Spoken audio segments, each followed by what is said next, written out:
or 4 to 5 bedrooms at very affordable prices with flexible payment plans at our Sanyang Seaview Estate, where you can enjoy the cool breeze with modern infrastructure such as tar roads, covered drainage system, modern electrification with street lights, gated entrance with security posts, and social amenities such as gas station, shopping mall, medical clinic, park, schools, children daycare, and a lot more. Our dedicated team of professionals will keep the estate clean at all times, provide security and patrol team within the estate premises, install latest technologies such as CCTV, Wi-Fi, home network installation, solar panel, and power backup system.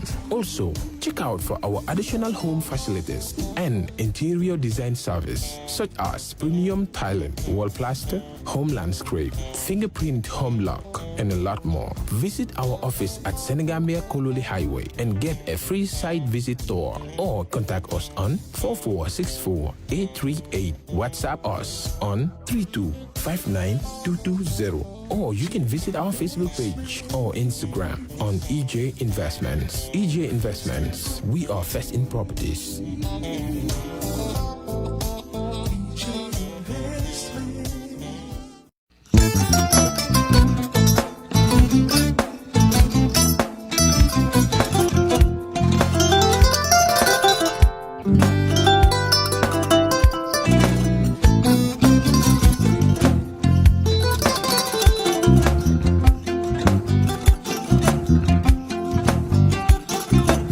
Agad. Albaka. Mbaka important. Yo, nga transfer la sto. Ya transfer la. Ha, code nyingi. Okay. What's that? Nsila ID sort of. Sorry. Agad. Bijan bro. Albaka. Mbaka. Bara alla service o tariaka. Mo ki janna nun kunu bara tariaka. Jannom yona forest de bureau. Gambia tonkon na no mbali ya bere. Birim koyna fo katon. Barisi kodo kino katon ni fo bolong blabe to. 56 branches mola sota Gambia jam. Ha? Gambia kono ani Gambia bantala bankol. Nka kodo kiya bere to. Kodo sifa fo falindiro fo nyaadi lafta memmen na kodi to poto nin kodi maraw. Jannom number 1 ti nyonta. Andum fana nata anoda enterprise sotale. Wolam nyindi ko domorol fana kol fana be firale le dadi man domorol dil fana beteat. Gambia dawda yalo nga fa kendol sotale je. Wo moyo diat ha. Apelenta barka ni na lafta nyelen kendol e bina. Yalo bukani la ko la barka ba. Yalo ndel chosano lo. Abarka.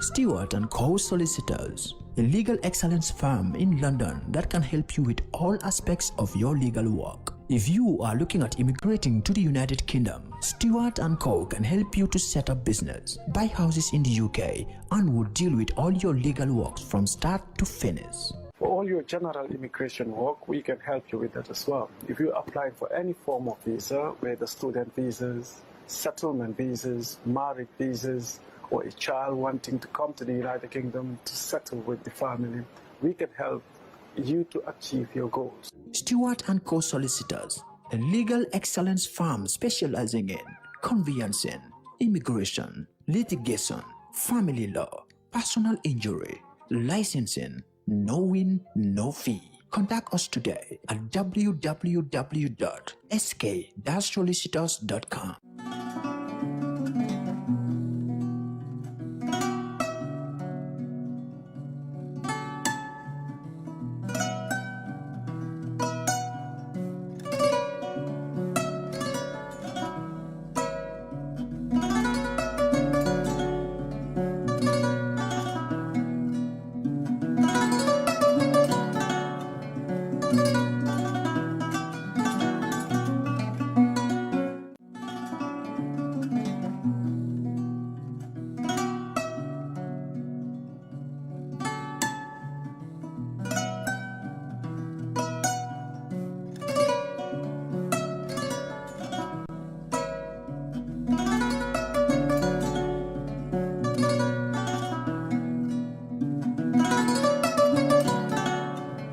Good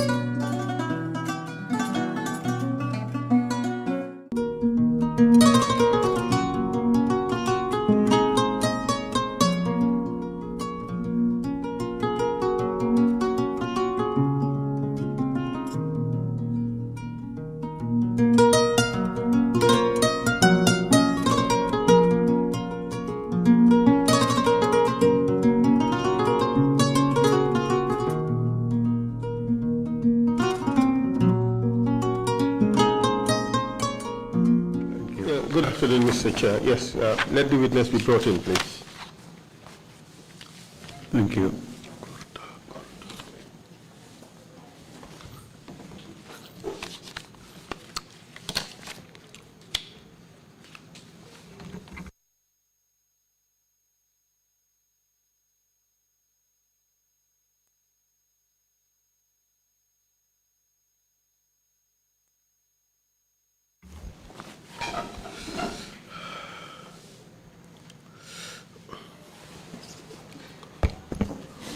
Welcome back, General.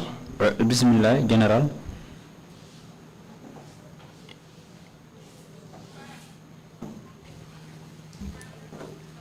Thank you, Council. Council. Now I want to move to a different topic. After serving for 3 years plus as CDS,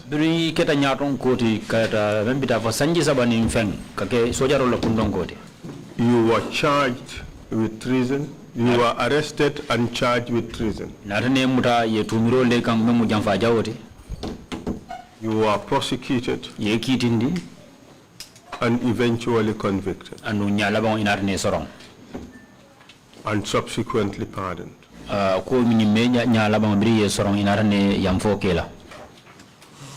Could you please run us through what happened?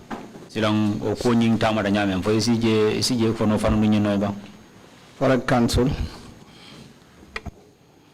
Tonyala Council. It happened that in 2009, 2009 Sankono, at the time I was Chief of Defense Staff of the Gambian Armed Forces, that I got arrested alongside other people. Could you provide their names, please? Abdullah Juf. Go ahead, yes. And then Yusuf Ezedin, alias Rambo.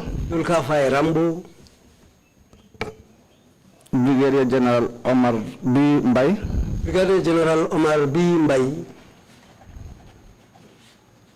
Yes, go ahead. Major Lamin Baji. Lamin Bo Baji.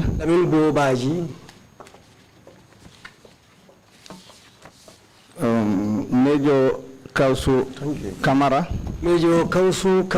Alias Bombarde. Bombarde. Deputy Inspector General of Police. Police Modu Gay. Did you mention two names? Jalo and also Modu Gay. Yes.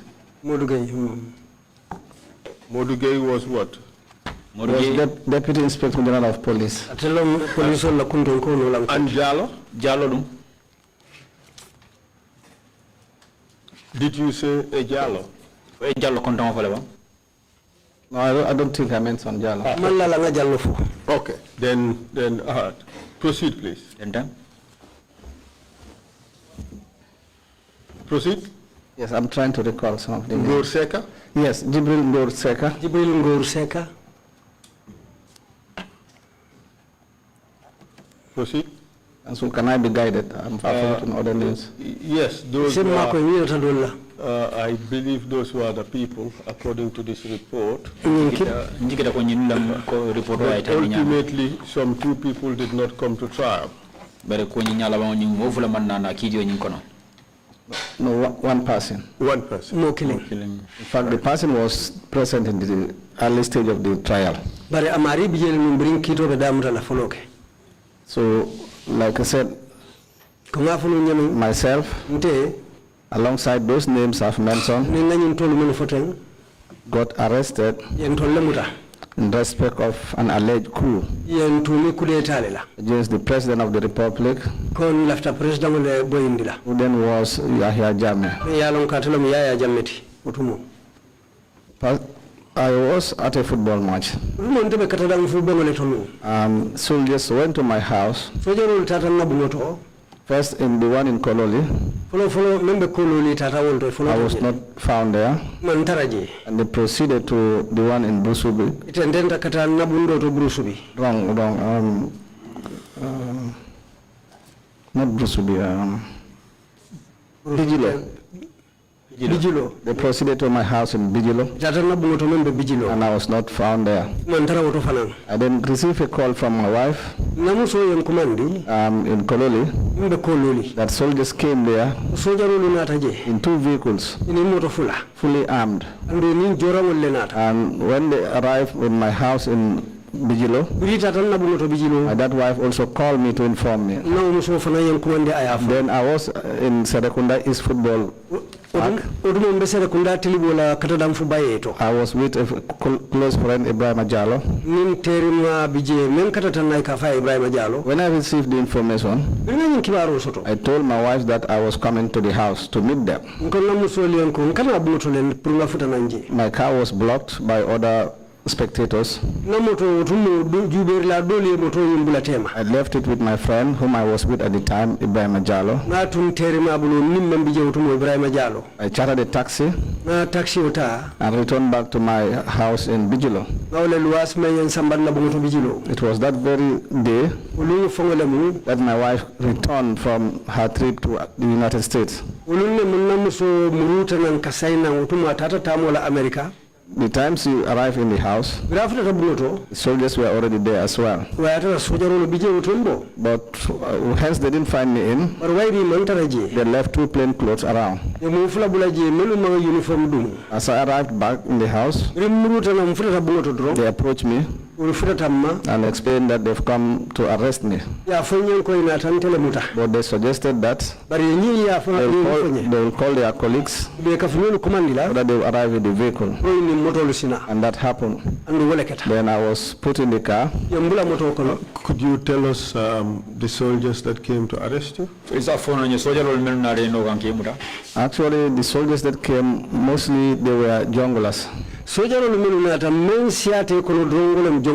And they were very junior ranks. And I could not recognize them facially. And I don't know them by names. But I could recall 2 people. I could recall the presence of Bora Kwali. And I could recall the presence of Sol Baje. And these were all junglers? Yes, the ones who came, they were all junglers because they were armed and dressed up in jungler uniform, which was black.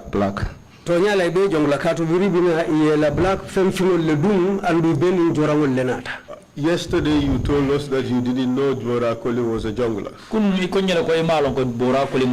He wasn't dressed in jungler. I told you that officers, they don't dress in jungler uniform. They put on normal uniform, the camouflage or the green. Bora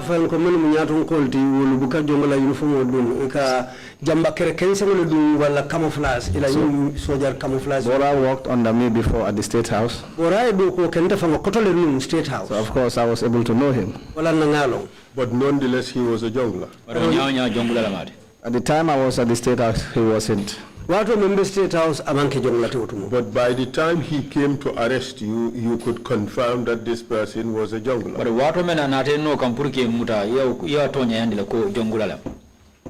Counsel, at the time of my arrest, he was putting on the normal camouflage. Different from the uniform the other junglers were putting on. So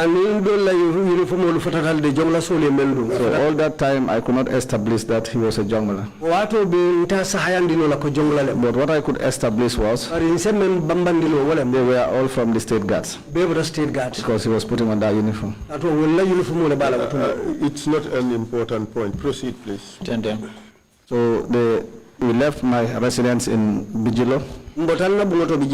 And they decided to drive through my residence in Kolole. Did they tell you who gave the order for your arrest or the authority for your arrest? Certainly, when I asked them why my arrest, they said they've been sent by the IGP at that time, Baji, and the head of the NIA, Numo Kujabe. That was the message they gave me. General. You are CDS. Does the IGP have any power to come and arrest you? IGP, police or In real sense, he cannot. But if soldiers who used to work under me were the ones present in the arrest, they did the arrest. Certainly, I have to take it as yes. Well, you have established that legally it cannot and should not happen. Correct. The soldiers who were present there, legally, can they take any orders from the IGP or from the head of the NIA?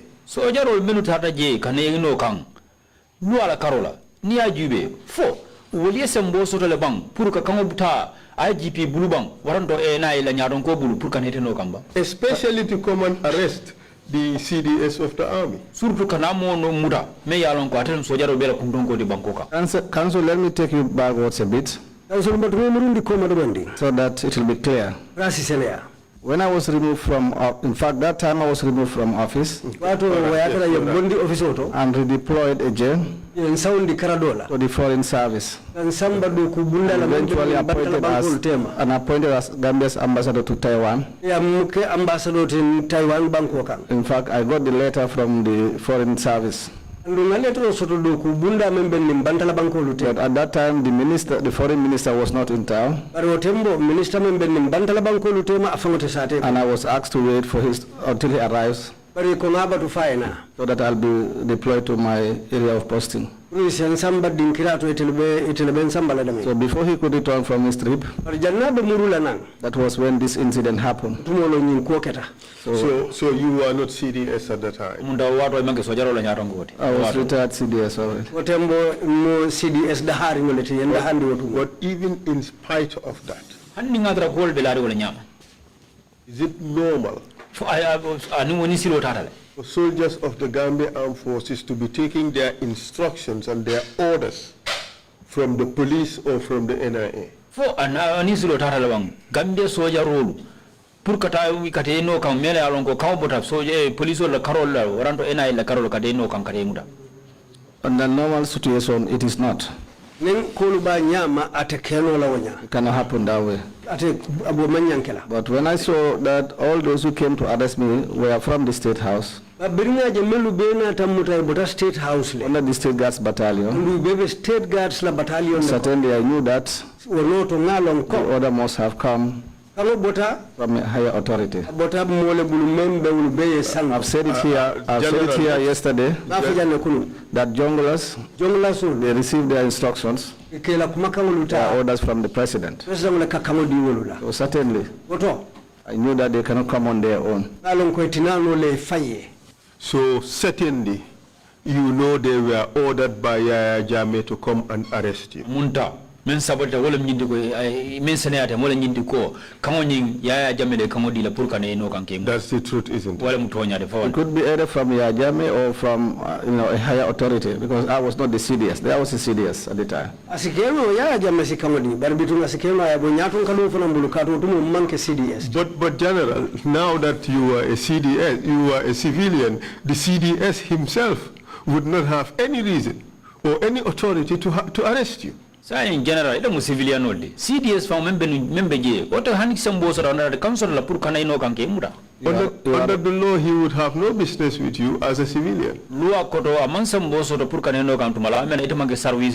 should be the police who should come and do it. You are right, Counsel. But in the military setup, certainly at that time, I was newly removed from the military. And certainly, as a former general, certainly I remain under the army, whereby operationally, certainly they could call on me. So seeing them, I could not resist, because I know that at the end of the day, reasons will be given why I was arrested.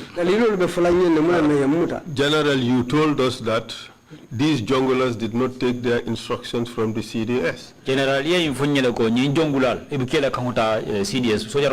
In fact, to recall your testimony of head, you said to this commission, there was no CDS in the army who had control over the junglers. The junglers were being controlled by a higher and different authority.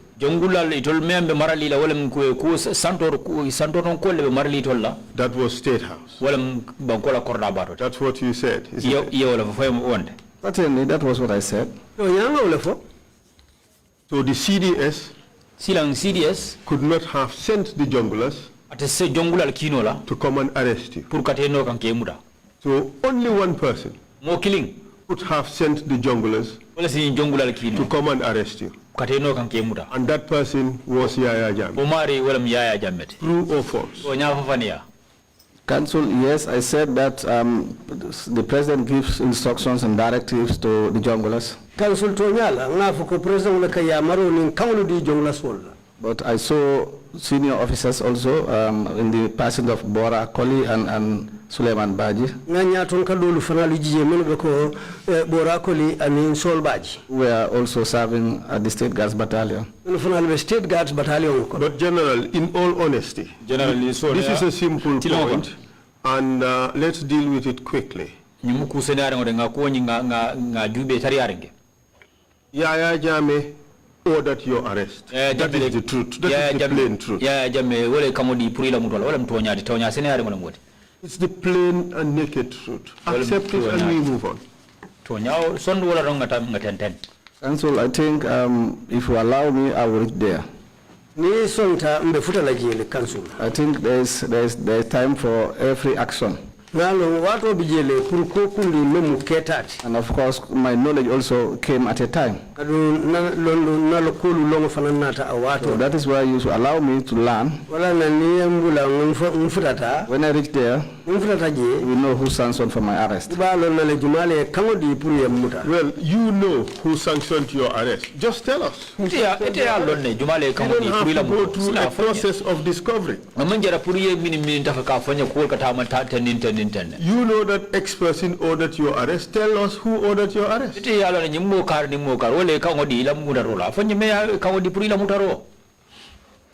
And so I think to have a smooth conversation, you should allow me to give an explanation. So that my information will flow. If I should be interrupted, go ahead. If I should be interrupted, I might lose track of the sequence of events. Fair enough. Go ahead and give the explanation that you want to give. So, I was taken away that evening towards night, and I found myself at the NIA headquarters, where I was seated in the waiting room. I stayed there for 3-4 hours. But then I was sitting there with the former Inspector General of Police, Esa Baji. along with the Director General of the NIA, Numo Kujabi. So when I met them, we all sat together. But all that time they could not tell me the reason for my being there. General, let me ask a question here. Now you're sitting with the top brass of the police. And when you were being arrested, you were told that the police ordered your arrest. But now you are sitting with the IGP. He could not even tell you why you were there. Isn't that ironic? Council, yes, that was what happened. Until when I had to ask him. He told me that just wait. We'll have a meeting later on. We are waiting for some people. So I sat there with them. After a while, then Modugay walked in along with Bombarde, Kausu Kamara. They greeted me and they walked past to another office. So I was wondering all along, what happened that I am here? Until the Inspector General is here, of police is here, the deputy is here. And even Kausu Kamara Bombarde, who was posted in Kanilai, is also here. So after a while, Esabaji and Numokujabi said to me that they'll be coming for me. So they got up and they walked away to another office. And from there I saw Bombarde and Modugay been taken away. They came and passed me where I was sitting again. Then came up to after midnight, around 1 a.m. Then I was called. Then I followed and then saw myself in a conference room. In which premises? In the NIA headquarters. So in the conference room, I met a panel who broke the news to me that my arrest was as a result of a planned coup that I was involved in. I denied the allegation, and there they gave me a form, made my statement. But in that process, they asked me if I knew who Rui Jabi Gassama was.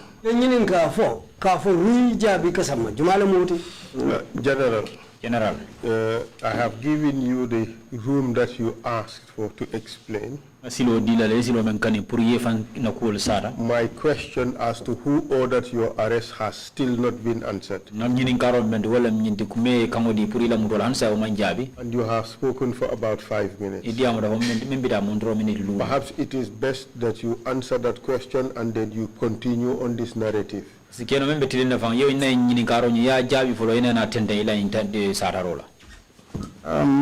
Council, this is why I said just allow me time. If I am to follow the sequence of events, certainly I will read there as to who sanctioned for my arrest. I did not lose sight of that. Okay, proceed. So whilst at the panel, certainly Esabaji was there. Numokujabi was there. So they saw that at a later point, I was not ready to cooperate with them. Because I raised concerns that I have just been appointed as the ambassador to Taiwan. So what must have prompted me to stage a coup The time I was in the army as the chief of defense staff, I had all the weaponry and the personnel under my command. I never staged a coup. I told them when the president was in Mauritania, there was a planned coup against him. I foiled the coup when the president was not in town. If I had wanted, at that time I could have been president. It was when Baji reacted. Said to me, sir, we have been given information. And the president sanctioned this panel for us to arrest those people and to investigate into the matter. That was what he told me, that the president sanctioned for that. So, the president ordered your arrest? Certainly, if he sanctioned for that panel, and that was what Esabaji told me. The president sanctioned for my arrest. We have received information that for the 2006 panel, people who appeared before the panel and did not cooperate were tortured by the junglers. In your own case, you refused to cooperate with the panel. Were you tortured? Counsel, I don't think I refused to cooperate. Well, that's what you said. You said you did not cooperate. That is what you just said. If I had said that, then that is a slip of the tongue. There is no way I could not cooperate. Hence I accepted to go up to the NIA headquarters. There was nothing that could have stopped me from cooperating with them. You denied the allegations. Certainly I did. You did not confess anything. Correct. Were you tortured? Counsel, I wasn't tortured. What happened later in the night, I was taken to mile 2, where I spent the night. At this time, where was Tamba? I could not see Tumbul in the panel. Was he still working at State House?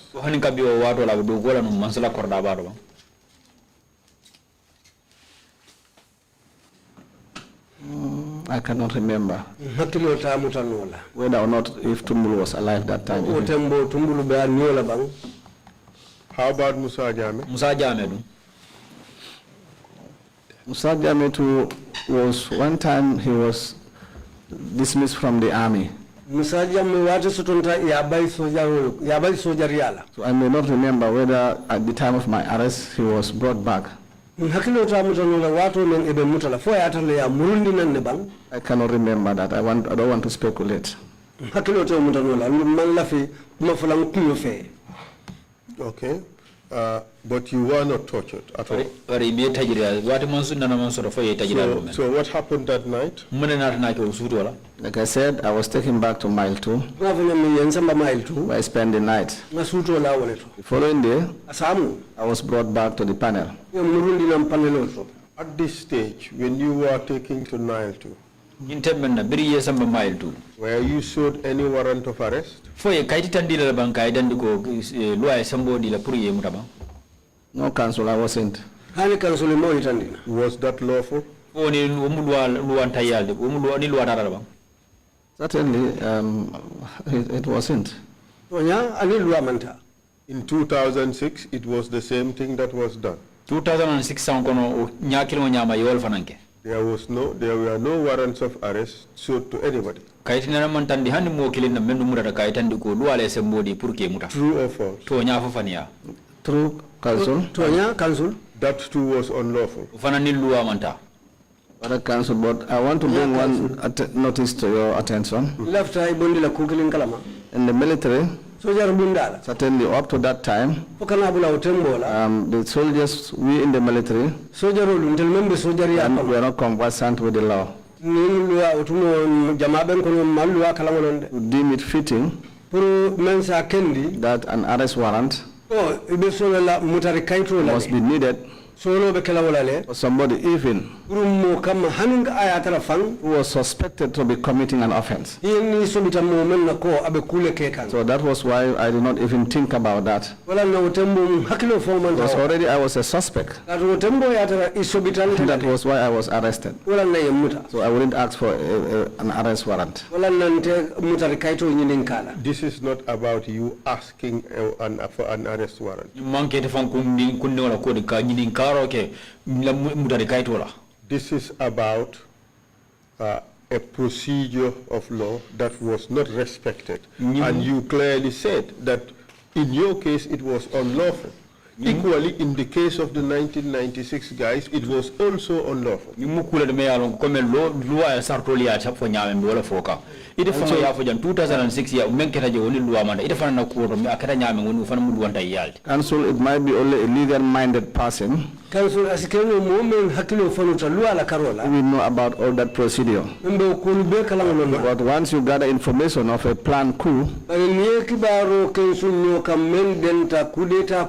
don't think we will have that mind to say we need an arrest warrant for somebody suspected of planning a coup.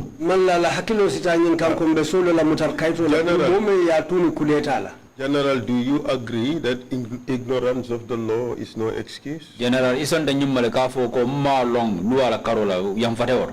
Then the law dictates that, fine. But I was not aware of that. That's why I said that was what all those arrests need. Even my own arrest, there was no warrant shown. The thing is, you accepted that your own arrest was unlawful because there was no warrant, didn't you?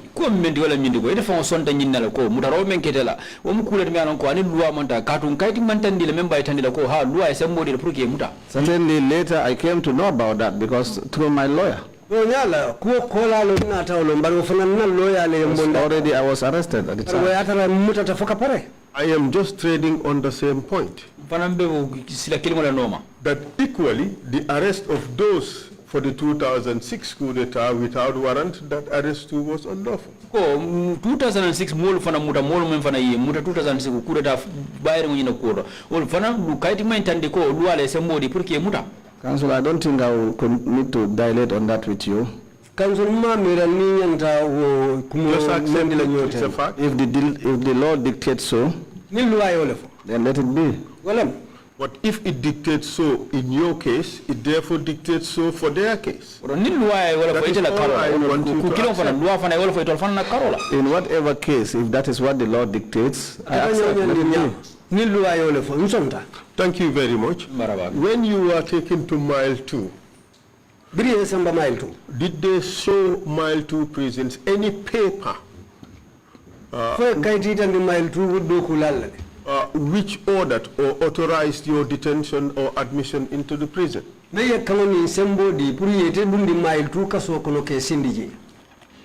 Council, not to my knowledge. I just saw them writing my name in their diary. Council mambo kalama.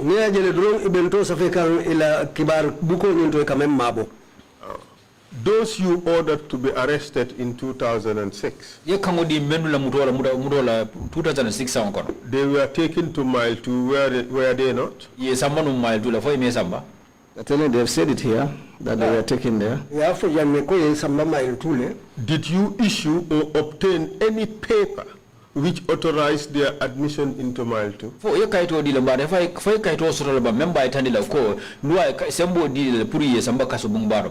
I've said it here that we were not conversant with the law. And as long as somebody is arrested in respect of a coup, you are under investigation. So we did not see the need for a paper. But however, the prison staffs They certainly know that they cannot keep anybody without a warrant. And they never ask for that. Well, the prison staff, they have appeared here, and they said they were always under intimidation of the military boys who came there and brought people. Kasolanka do kula na raja ne yese dan do ko itol wato be itol ka itol sojarol menu kana je itol katra wolle kan wolle ke dabule la do ko kono. That might be their own version, but when I was taken to Mile 2 and detained, eventually nobody intimidated them.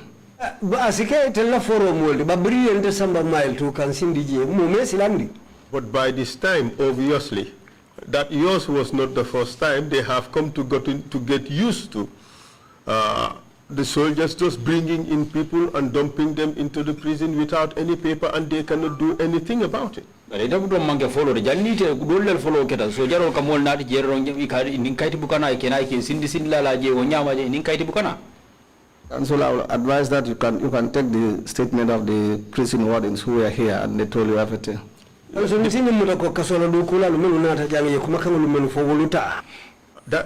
is exactly what I am giving you. This is the complaint that they made. They said they had no choice. Then let the commission decide if they have no choice. Where they have no choice, and we also, like I said, we were not aware that we needed an arrest warrant or a detention warrant, at the prison. But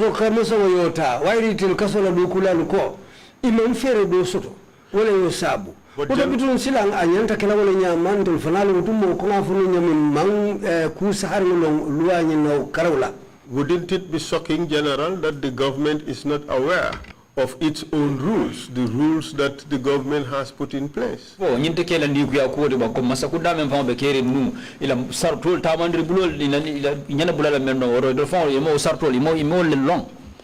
And so I can say that you are more legally minded than I, so you can make a decision on that. General, I'm bringing out these points to show the violation of your rights. But equally, those violations of your rights are a result of a system, a way of doing things, a culture of violation of the law. And it is that same culture of violation of laws that produce egregious violations of the rights of another group,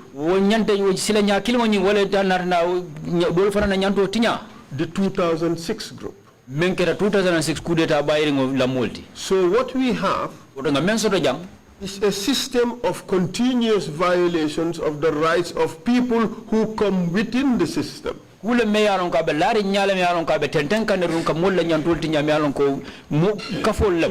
So, General, this is not about you. What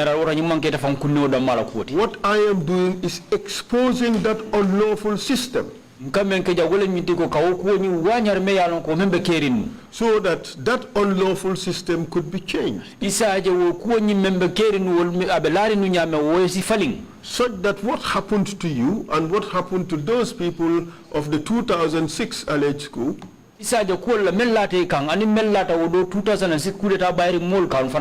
would not happen again. This is the reason for this exercise. We bring out the violations. So let's move on. Were you taken before a judge? And so we were in Mile 2. And so in Mile 2, or close to, if my memory serves me right, close to 3 weeks. Without appearing before a judge. Are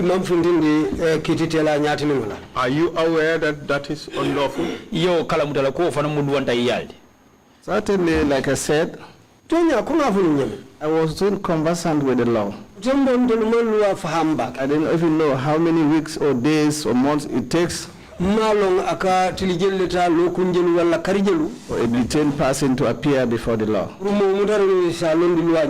That was not part of our job. That was why we are not conversant with such. Well,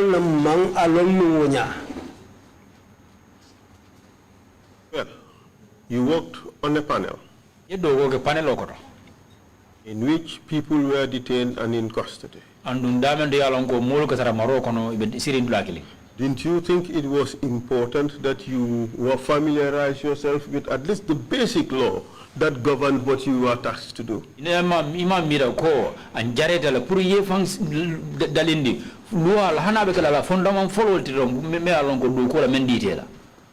Council in this country, the military has its role.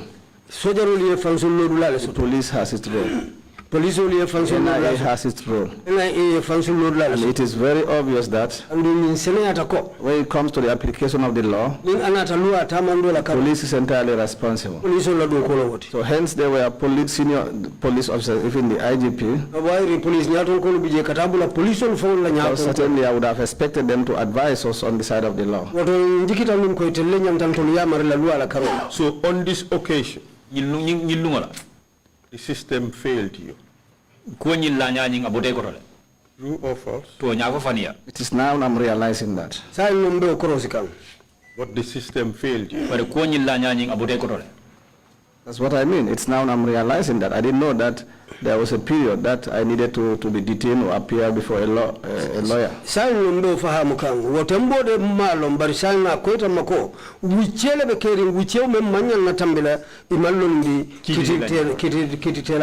you accept your right to be presented before a lawyer, before a judge within 72 hours were violated.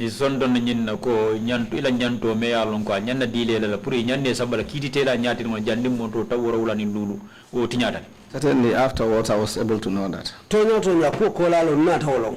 Equally, for those of 2006, their right to be presented before a judge or a magistrate within the 72-hour period was violated. Haninkabi 2006 kafu grupo ni mol ni fana yemenu muta ko nyanne sambala kiti tela santonko waranta dumalanko magistrate waranta jojo o fana yoti nyala kato me samba kiti tela nyata ngo membira fu muto tawra wala ni lulu o fana tinyata. Certainly if my rights were violated, certainly theirs too was violated. But like I said, hence we are not conversant with the law. There was no way we could have applied that. We know you have said that. We don't have to repeat it with regards to every violation. We take it that you have said that. All I'm trying to do is to show that we had a system of violating the law of this country.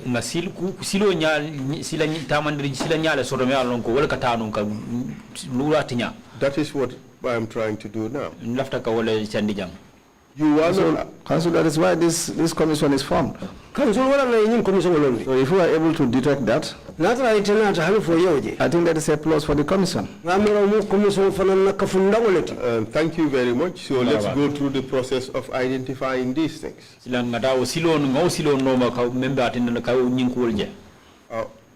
You were not given a lawyer. No, Council, I wasn't given a lawyer. That too was a violation of your rights. It was later I came to know of that. Well, we had Bunja Dabo, his testimony. He said he asked for a lawyer. When you were sitting there in the panel, he was denied a lawyer. That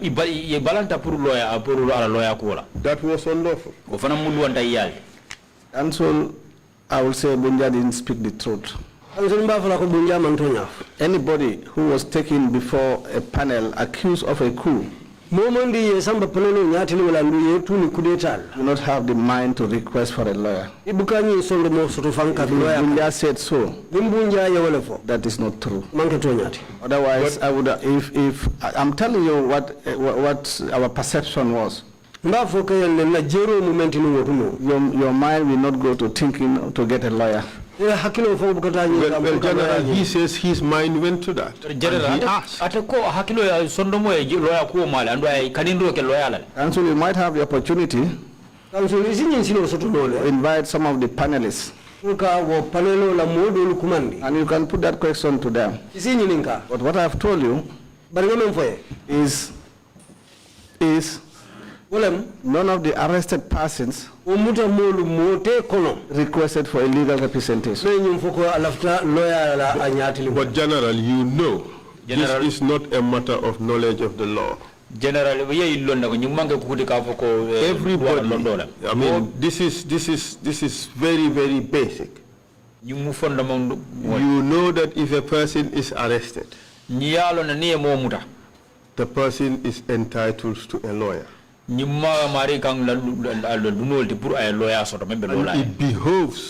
it behoves the state to give the person the opportunity to have a lawyer. That is very basic. Is that not true? Council, that is not true. These people seated here, ask them how many of them knows that when you are detained, you need the service of a lawyer. Well, General, I can also show you that this is very basic. This is people. It is basic. You know it because you are legally minded. But somebody who is not legally minded may not know, as like you. But General, we are not talking about the ordinary citizens. We are talking about the state. That group that sat there, it represented the state.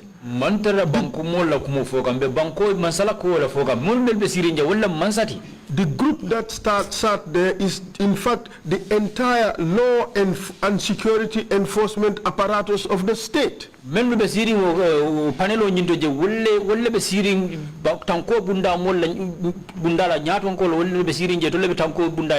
That apparatus, unlike the ordinary citizen, the ordinary Joe who walks about the street, cannot plead ignorance of the law. The state cannot plead ignorance of the law.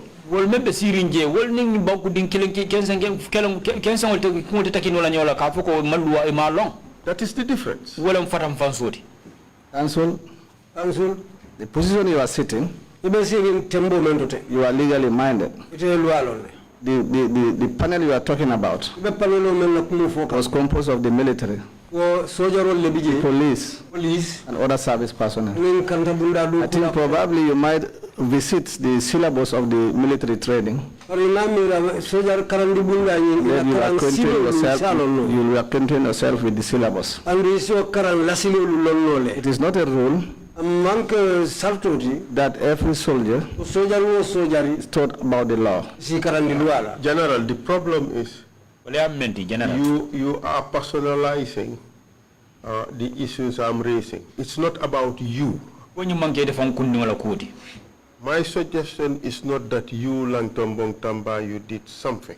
What I am saying is the failure of the state to do what it is required and obliged under the law to do.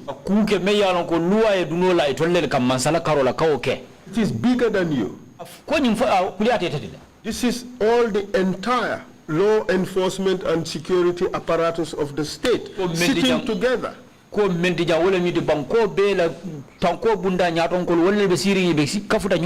And it deliberately violated the rights of Gambian citizens. Like they have violated yours. This is what we are talking about. Council, I am seated here. Then ask me questions that will concern me as a former serving member of the military. But that is what we are doing. What we are saying is you sat there as CDS together with heads of the police, together with heads of the NIA. without any regard to the laws of this country. The wala fokanta isita je police la nyaton ko ini enai la nyaton ko albedo ko ke alman bunya soro luai. Because what you saying is you did not know that that is what the law required. But I am telling you that the state cannot plead ignorance of the law.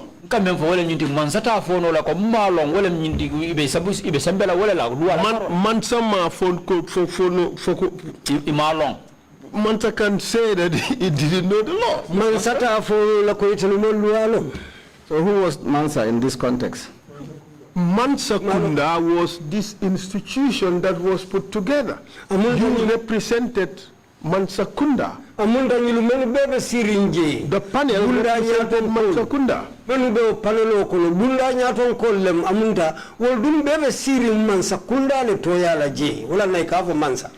And so I think I've told you that the military don't have that deep background as long as the law is concerned. I would suggest that some of the members who were in the panel who came from the police or the NIA might have the opportunity to visit this commission. Issues that touches on the law and be put before them. I have clearly stated that as in the military, we are not conversant with the law. So therefore, I cannot talk on those questions you are asking. Unless those from the police or the NIA, they hear they can help on that. I understand that Tamsir Jase also asked for a lawyer. And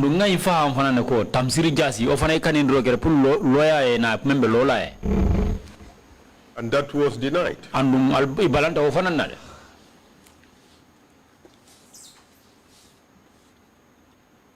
Let's move on. That's all I've said it here. So even if Tamsir says that, I've already given a response to that. And General, did he mention that in his statement? Because it's very important that he mentions in his statement that he requested for a legal representation and he wasn't given. General. I'm trying to raise an issue, so that the commission can take note of that. If he says that he requested. General, the evidence that I bring before this commission should not be based on the statement of one single witness. Okay, I base my everything on the body of evidence that is in our possession. What we do is we put out the issues to the person and give the witness the opportunity to respond to them. If you cannot remember that happened, or you do not accept that it happened, or you agree that it happened, just tell us. All right. And what I am trying to do here is that this country has laws, and we want to be a country ruled by the law, and not a country that is just ruled by men doing whatever they wanted.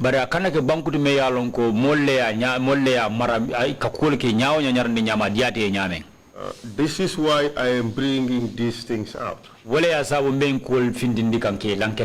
I am showing that the system that was in place violated the rights of people, including your own rights. Much as it is reassuring for you to sit there and accept that your rights were violated, it would be equally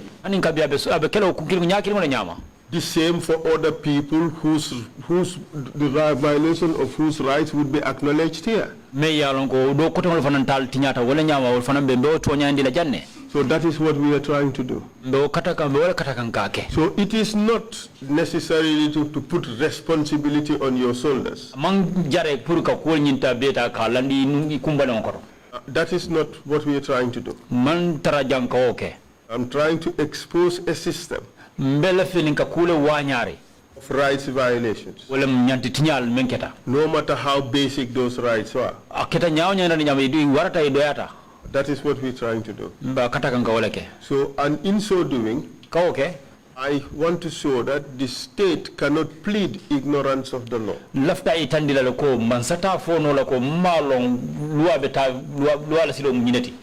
Okay, so let's proceed. And so, if you say the state cannot plead the ignorance of the law, like I said, that is why this commission is here. Those wrongs can be put to the state. It's not for me, to put that to the state. In fact, that was why I told you. At that time, I never knew. Now that I heard it from you, because I was not legally minded. Yes, so I know that the state has failed in that area. Thank you very much. I think the issue could have been over long since if you had just acknowledged that, well, you know that the state has failed in that area, and then we proceed. Council, this is not a law of court. This is an inquiry. We cannot all the time be having answers of yes or no. I'm sitting, allowed to dilate further. Instead of yes or no. But General, definitely you cannot say that you have not been given the opportunity to answer questions. General, you have been given ample opportunity. Some questions just require yes or no. And so you'll agree with me, those that require yes or no, I've been saying that. Those that I feel need further explanation, I do that too. Let us proceed. Thank you. Good. You told the commission earlier that you were never tortured. That is the fact. And there was an instance where you were to be tortured. You were not tortured, but you had to go back and pretend that you were tortured. That is what you said earlier. Council, it happened one night. After midnight, that I was removed from my cells in the Mile 2 presence, and I was taken away by junglers, people dressed in that jungler uniform. I was taken towards the Bond Road in those swamps. I was made to alight from the car. I was led into the mangrove swamps and was asked to sit on the floor. Then somebody dressed in that jungler uniform placed the gun on my head. But I didn't say anything. He asked me of my involvement in the coup. I stood by my initial statement that there was no planned coup, and I was not involved in any coup that was planned. Because there were threats that if I don't speak the truth, the bullet will be released on my head. My response was, yes, I'm ready for that. That I would prefer to die than to tell lies of a coup that never happened. It's happened that there was one soldier who was not dressed in jungle uniform, whom I recognized. I could hear him shouting at this particular jungler, stop what you're doing. He walked to where we were. And of course, that was how I was able to recognize him. He was Sehu Jallo. Sehu was an orderly at the State House when I was there. So he's a soldier I know. He shouted at the jungler to stop that. And then I was told to get up, led to the car where the car was parked on the highway. There I met Bobaji. The whole Bobaji also was brought in there through a different vehicle. And at that time, I could recognize one of the junglers, Nuhabaji. Then we were told to board the vehicles. Each of us boarded the vehicle that brought us. But I could hear them communicating with somebody. And I could hear them informing that they were heading to the NIA headquarters. So from the Bond Road, we had driven to the NIA headquarters. On arrival, certainly we met Bojang, what's the name? Solo Bojang.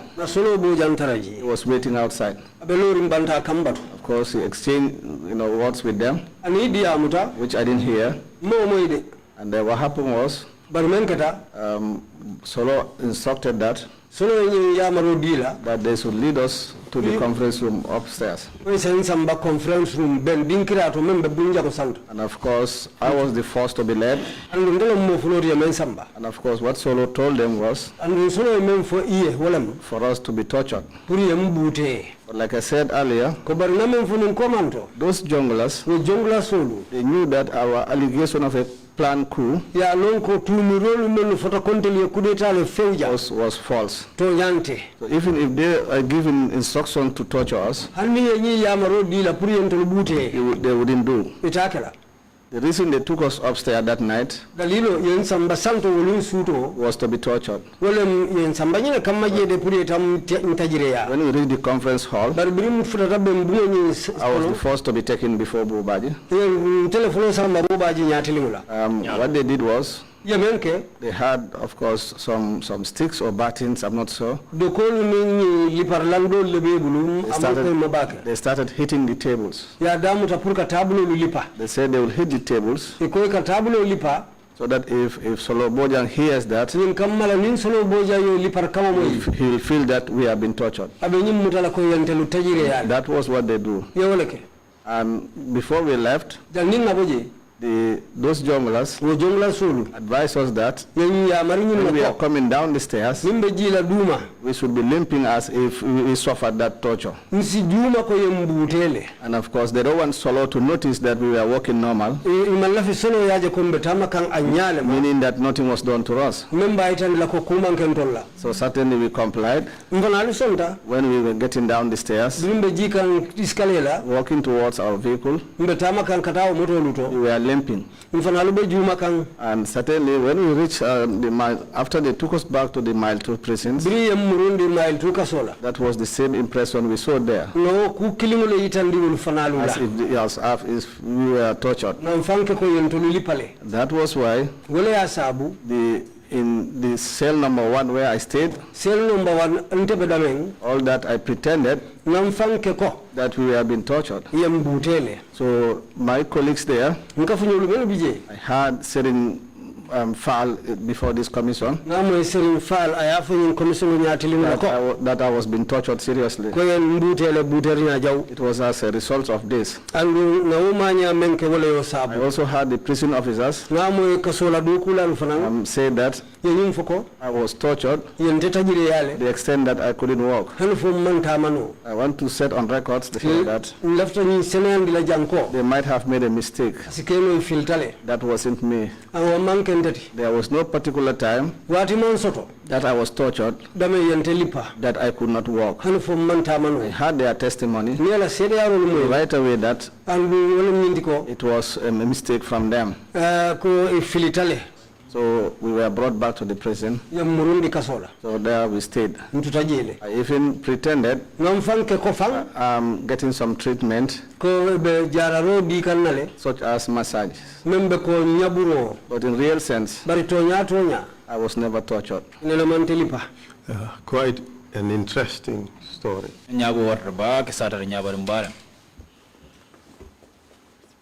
This whole thing was to convince Solo Bojang that you were tortured. Certainly, because otherwise he'll be mad with the junglers that he gave them instructions and they didn't carry them out. It was the junglers themselves who advised us to adapt that working style. When you left Mile 2, when you left the NIA and arrived at Mile 2, Solo Bojang was convinced that you were tortured, correct? Solo Bojang was not at Mile 2. No, I'm saying the NIA downstairs. Yes. So you left NIA adopting a posture of people who were already tortured, correct? That is correct. At that stage, did Solo appear convinced that you were tortured? That is what I want to believe. Because he never asked them again. Just told them to put us in the car and take us back. Let me finish. So up to the time you arrived at Mile 2, your mission of bamboozling Solo was accomplished.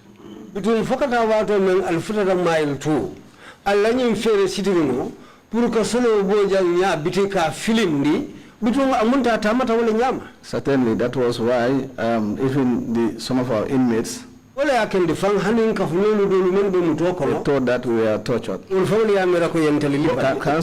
But let me ask my question. Okay. What I can't understand is, having achieved that objective during Alio Ferro Timmandi with Solo Bojang na Karola, why was it necessary to carry on that posture at the end at the Mile 2 prison to the extent of going for medical checks and all that when you know that nothing had happened to you? Why was it necessary? Council, I never mentioned that I went for a medical checkup. I never said so. Yes, you did. No. That I went for a medical checkup after that alleged torture. Yes, you did. You told us, yeah. If I did so, then it's an error from me. We never went for medical checkup. Probably you can recall my statement.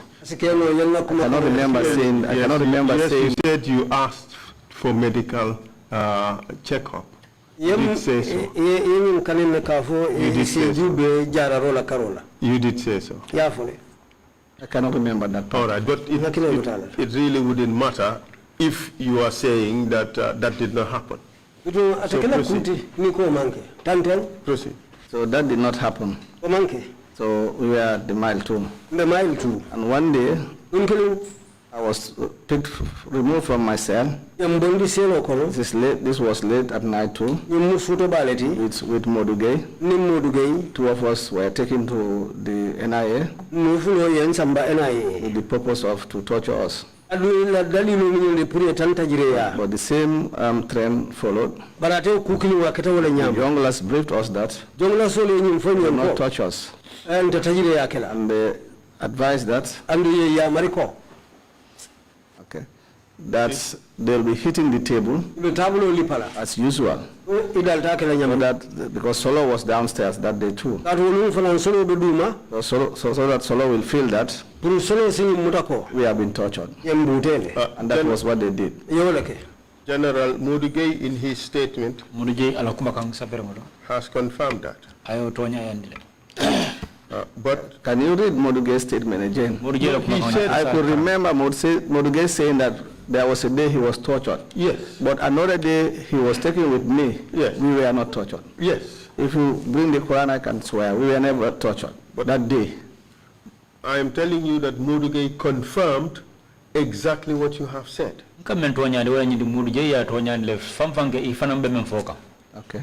But like you have said, on other days he was tortured.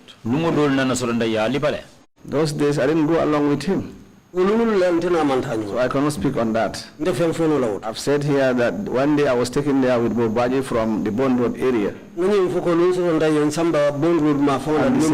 The same thing happened, they were hitting the tables. Those junglers, they knew that the allegation against us was false. That was why they were not cooperating with them to talk. Thank you. Thank you very much, General. You would agree that the system in place had an arrangement to have you tortured. True or false? So certainly that was why we were taken to the Bond Road area. You could just say yes, or you could just say no. And I think I have confirmed that already. And that the purpose was to kill us that day even. Through Sehu Jallo's intervention, that it was averted. Exactly. And of course, we were brought, I said that again, we were brought to the NIA with the sole purpose of torturing us. I think I've answered that. General, you have said all that. So if I ask you the simple question, that the system was organized in a way that you were to be tortured, you could simply say yes. We did not have to repeat everything else that you have said before. Please cooperate with me in that way so we can make progress. Council, I fully cooperated with you. Okay,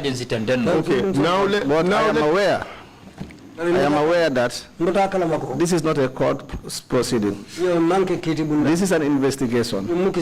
I know in a court procedure, most of the answers have to be yes or no. But in such a situation, I have to give an explanation so that the commissioners have a detailed aspect. General, if you want to play it that way, by all means indulge yourself. It does not help anybody. It's just a pure waste of our time, and it's not necessary. But I would indulge you because I want you to be satisfied that you have said what you want to say. But in the process, you will realize the futility of this approach, but let's go ahead. The system was designed in a way that you were to be tortured. You were sent to Bond Road, you were sent to the NIA to be tortured. Is that true or that is false? I think that is what I already explained, Council. It is true.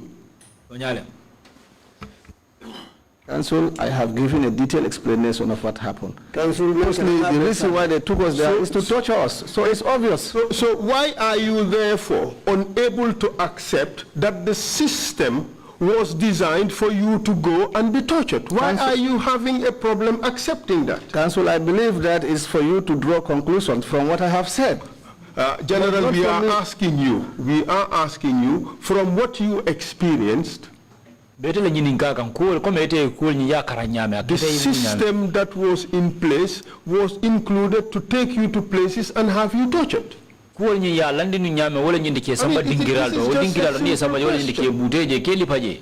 so whether a system in place or not, I was taken to be tortured. Thank you very much. That was what I said. Thank you very much. Thank you very much. And that system in place came from people who worked at State House. Correct? Then it was coordinated by Solo Boja. Solo Boja State House. And these were people who took their instructions from Yaya Jammeh. That's what you said before. True or false? Yes, before I said that. No, perfect. And it is this same system that obtained in 2006. The same group of people, not necessarily the same individuals, but this same unit was the unit that was responsible for taking people out of Mile 2, people who were accused of treason, and torturing them at the NIA.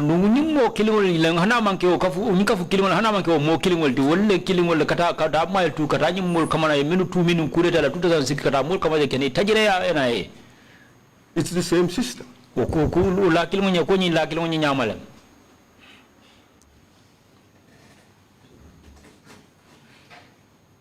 I will take that to be a yes, Mr. Chairman. I already responded to that. General, I think that's suffice it to say. General, my difficulty is what is your problem for accepting a fact? I don't want to exaggerate. If you take it as a fact, it's a fact on your side. So you take what you get from me. You see, you are ready to accept that it was the system that did you in 2009, but you're not prepared to accept that it is the same system that did others in 2006. If they say so, they said it before you, and you are the I am asking you. You had from the orders you had from me. General, you were at the center. I can speak from my own. You were at the center of both events. Okay. So the system that sent you to be tortured is the same system that sent Wassa Kamara to be tortured, that sent MC Cham to be tortured, that sent Yaya Dabo to be tortured, that sent Bunja Dabo to be tortured, that sent, what's his name again, Kambai to be tortured, that sent Demba Dem to be tortured, that sent Mariam Dentin to be tortured. If you can accept it for you, if those are your accept it for the others. If those are your conclusions, fine. No, we are asking you who was at the center of both events. I did mention to the commission the roles that Solo played. It was Solo I've been seen all along coordinating. Well, in the other one, it was Tumbul Tamba and Musa Jame you were seeing all the time. No, the Tumbul Tamba and Musa Jame being at the panel. Yes. I've said that well, if you want to take us backwards, then we go back till tomorrow. No, I've said that Musa Jame and Tumbul, they were present in the panel. And I've said that tortures were never conducted in the conference room. I've said that. I stand by that. When you were taken to be tortured, was it at the conference room, at the panel? It wasn't. Exactly. So if we talk about Tumbul and Musa, I wouldn't say anything on that. I wasn't there. General, you seem to be avoiding. Avoiding what? Accepting that there was a system in place in this country, a system of brutalizing its citizens to compel them to accept false allegations, to accept allegations, be they false or true. That was the system.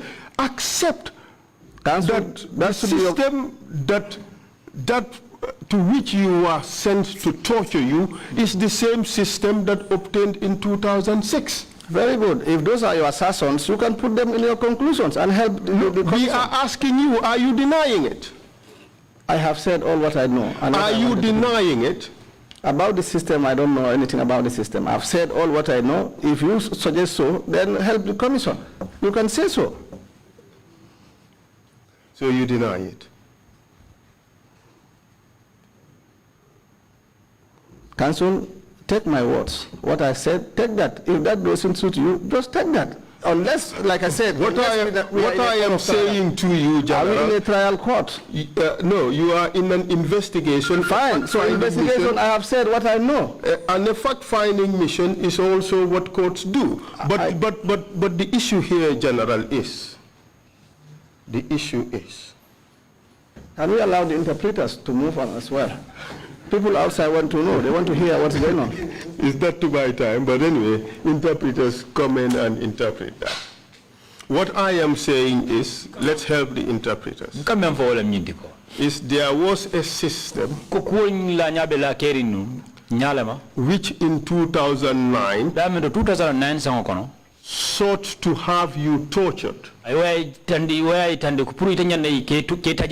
with a view to obtaining confessions from you. And that was unlawful.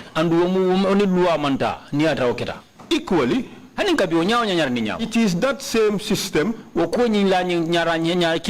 that operated in 2006, wherein all those people who were sent before the panel were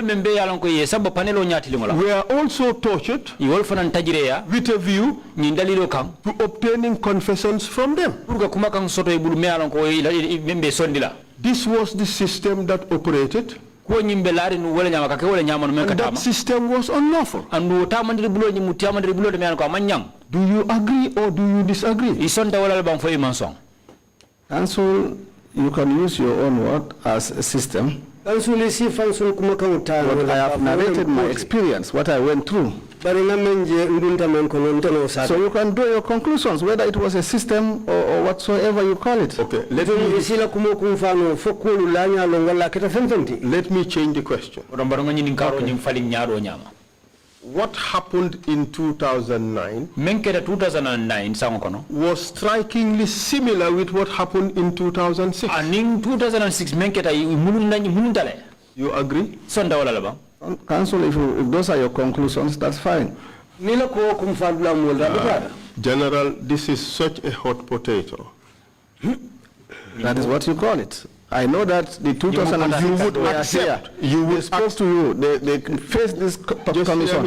Just hear me out. Your colleague Bobaji was tortured. He said that before the commission. Modu Gei said he was tortured. Those are the people who appeared so far from your group. I have a statement from Gorseka. He said he was tortured. You are one of the lucky few, because of your personal relations with the torturers. Isn't that the truth? Chairman, I have an objection. I believe if those people sit here and make those statements, let him take it from them. If I sit here and make a statement, let him take it from me. It is not for me to decide whether those people, what they said is true or wrong. But I am saying what I know, that I was in torture. And that is the truth, and nothing but the truth. General, why is council insisting on that, bringing comparison those that were tortured, Bobadi and the others, and that I was not tortured, to make a comparison? So if you don't want to take my assertion, then why am I here? Why am I called here? And I know that this is not a court of law. It's an investigation. So why is it that council is not ready to take what I say? Wants me to blame a particular person or system or whatsoever. That is not why I am here. I'm here to speak of what I know. At the end of the day, it is this commission that will make a recommendation and a ruling. You would have heard from what Bo and the others said. You would have heard what I said. Then you can read between the lines and make your conclusion.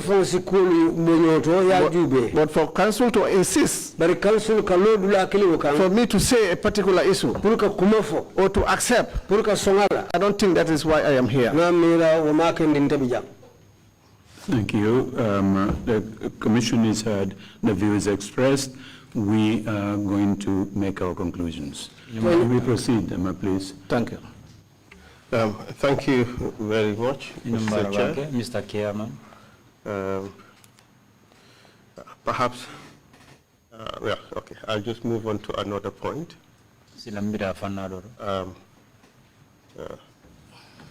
A report was produced of the investigations. And let me read out. Okay. Thank you.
General. Council, before you just get to that, what's the report that you were referring to, and who are the authors, or who is the author? Yes, I would come to that. Please. Sorry, General. Okay, Council. I just want us to understand each other. What I'm trying to do is to try to draw parallels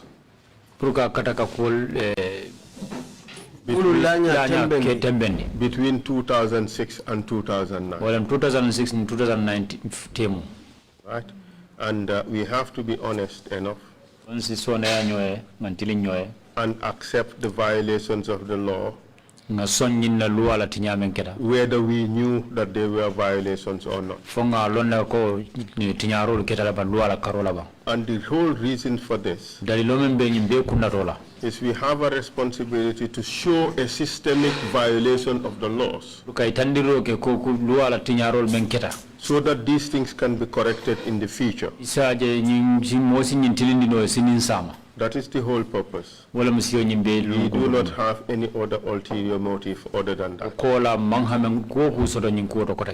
General, we are examining the violations of your rights. That is our obligation. But equally, it is our obligation to investigate the violations of the rights of the others. And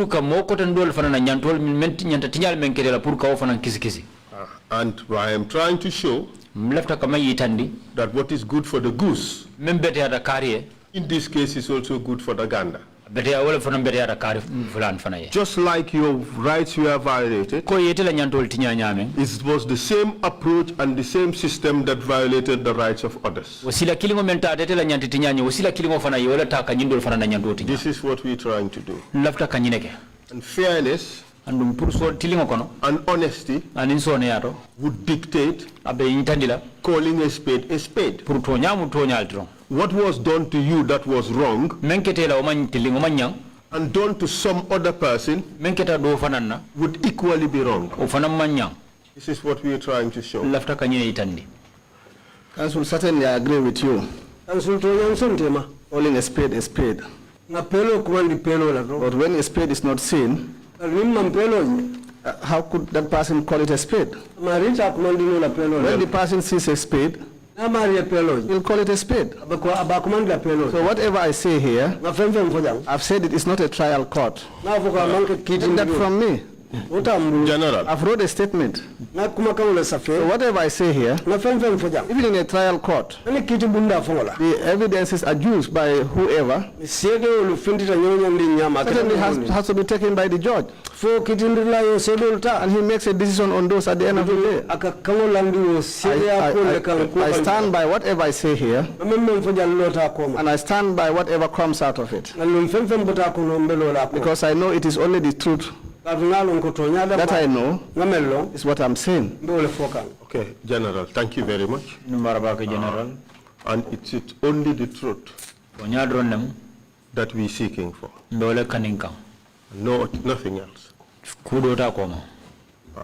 The torture of your colleagues in 2009 by that group from State House at the NIA was unlawful, just like the torture of the 2006 crew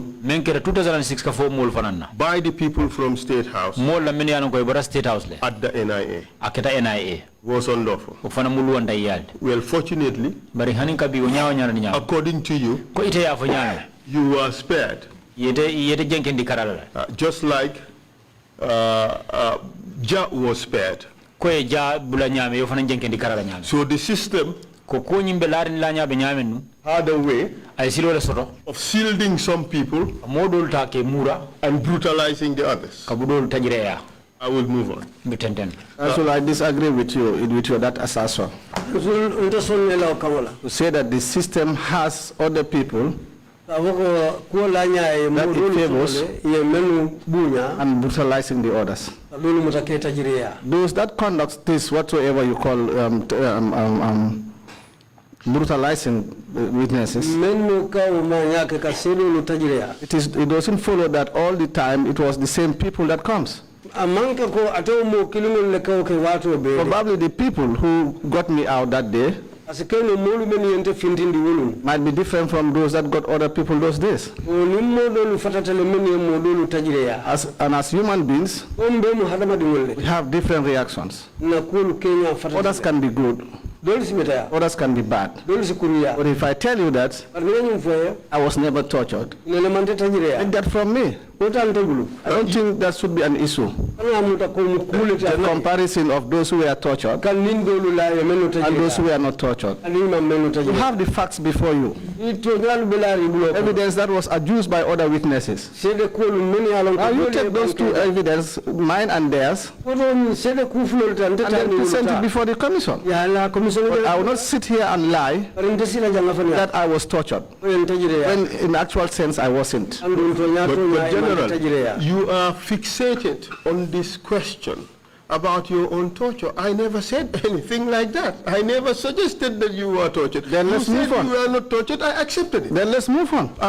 And indeed we are on. We are on to other things. I have lots of statements here which say you were tortured. I never confronted you with Can they be more rightful than me?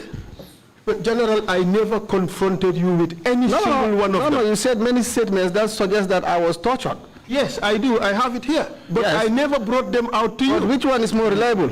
Can we continue to the next point that we want to do. Council, can you answer my question on the origin of and the report, the source of the report? Yes. Who the authors are, please, yes, and the date. Yes, then, yes, But Mr. let's Chair. continue, Yes, please, Mr. Chair. the exchange. And General, be assured that this is your own victimization. Yeah, yeah. If we you said you were not tortured. We are moving on. We are not if it is my own victimization, I have said it here, what I went through. Take that from me. Disregards what you were told by another person. I faced it. I was the one who faced it. If you don't want to take it from me, we go on, please? That is it. Thank you very much, Mr. Chair. But let the record also show that we have not confronted you with anything showing that you were tortured. We did not do that. The statements that you were saying that you have evidence there. So that is something that you have confronted me with. Mr. Chair, I have this report on the alleged coup plot. Mr. Kerr, report odo bembulujang mensujita ni kudeta bayro ngala ko. General, I'll send it to you to take a look at. General, mbal report o nyinkile pour ya juve. We prepared the report. The report was prepared by the panel of investigators at the NIA. Report on meya dada wala panel mebe ko nyin kisikisi kanung NIA. It was January 22nd, 2009. January karoti limonga ni mfula 2009 sangolan kola ni report on dada. The members of the panel are listed. Melu be panel on kono itol be sakingele. Unfortunately, the last page is ripped off. It's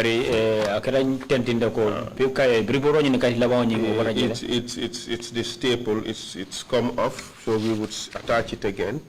And the report was not signed by any member of the panel. The report on you bring us a panel members will panel member kono iman report on you must sign. So the top page is also about to come off.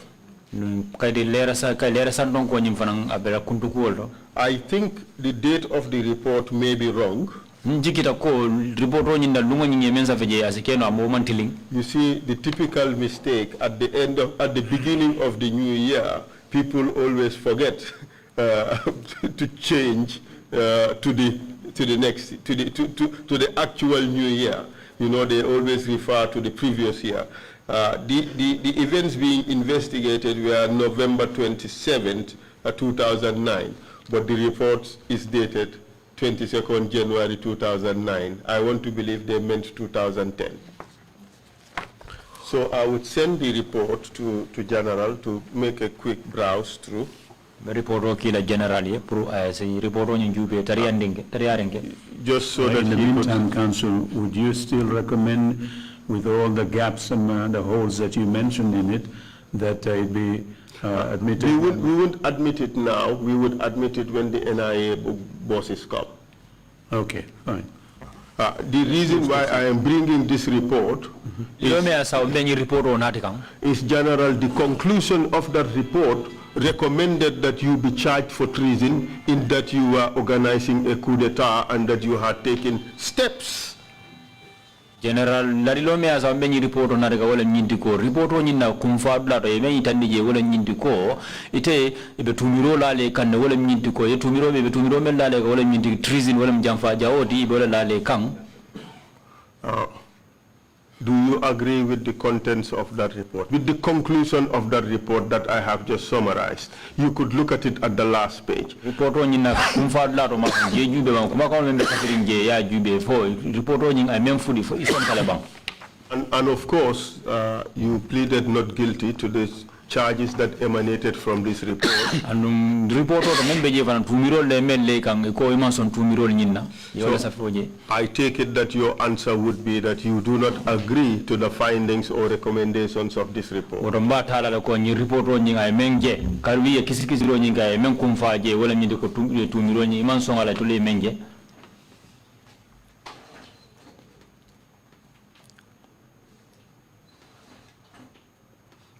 The conclusions would be on the second to last page. Yes.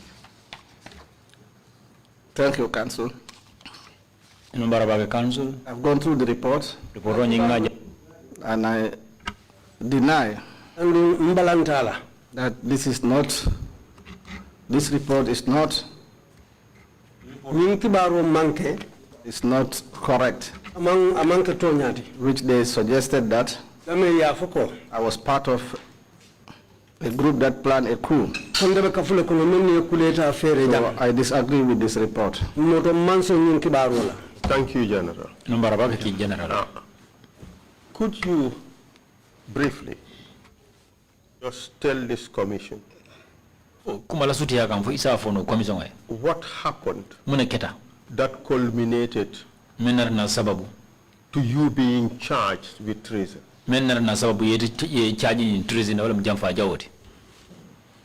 Why do you or how did you come to be charged with treason?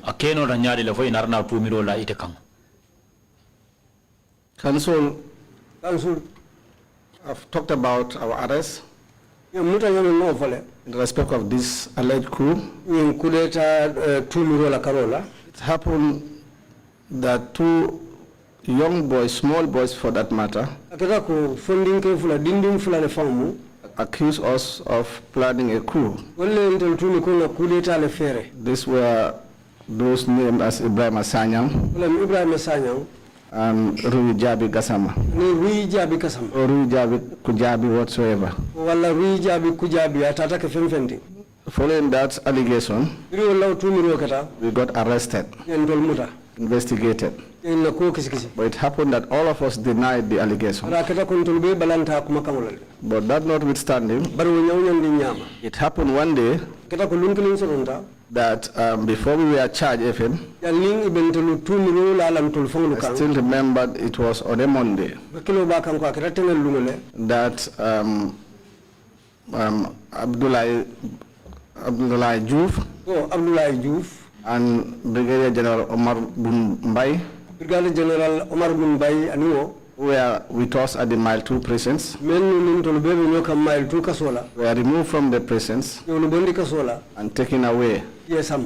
And what we heard later was they were released.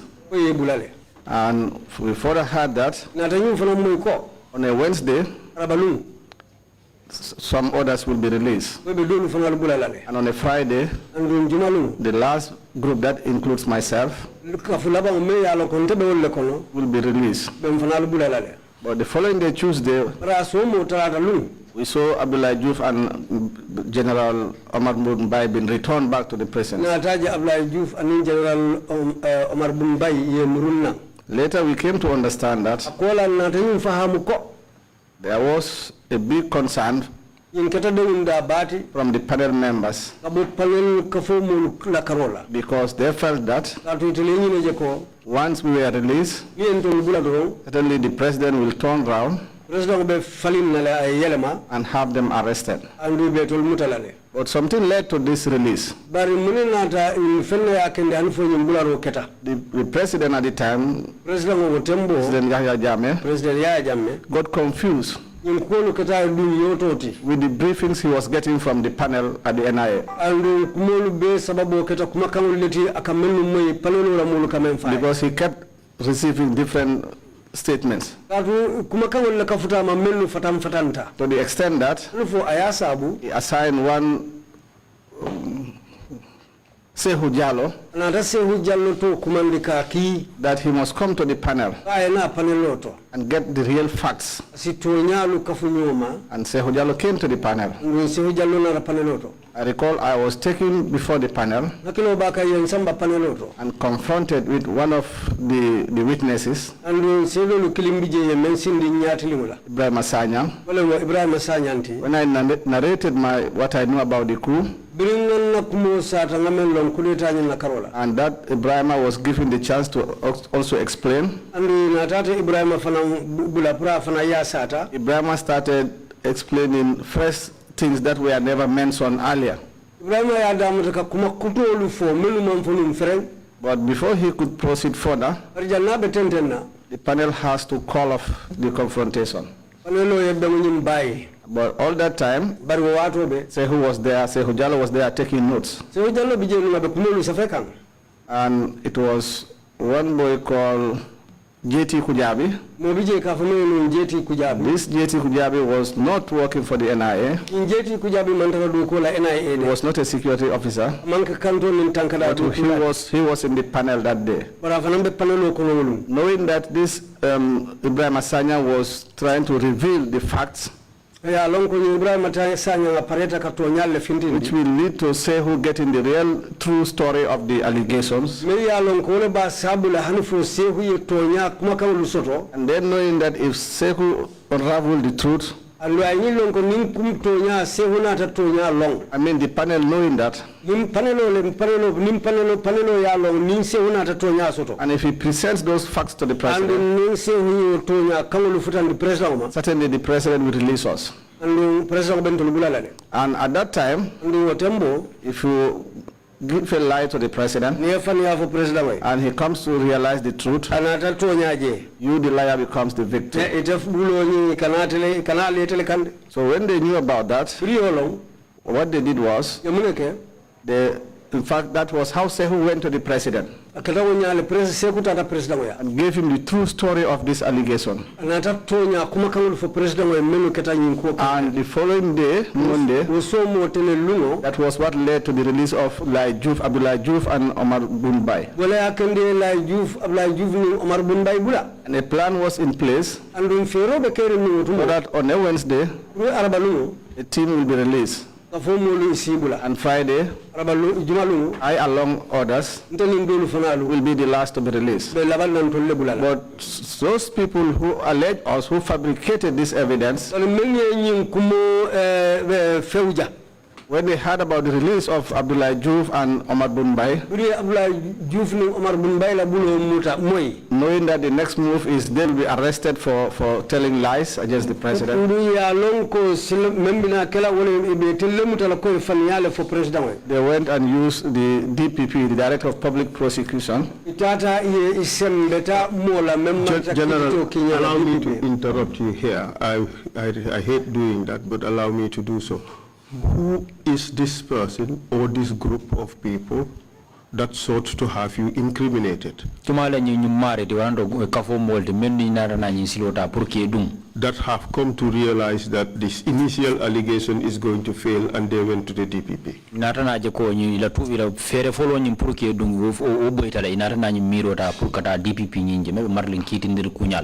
Council, following our arrest, certainly we were able to gather some information.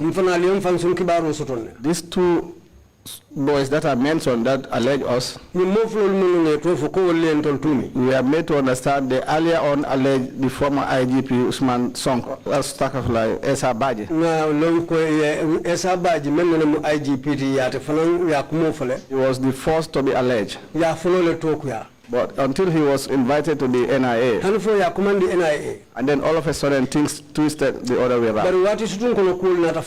So for us, we believe that he was part of those because he was part of the panelists that investigated us, and we are of the opinion that him knowing those small boys being liars, they have adequately briefed the president about the ordeal he had with them. These small boys, in fact, whether I'll say they fooled or they tricked, even the chief of defense staff of the armed forces at the time, who was Masane Kinte. He said Ibrahim Asanya was able to impersonate and told and made a call to the CDS at the time, Masane, that he was sent to Farafenye Barracks by the president. In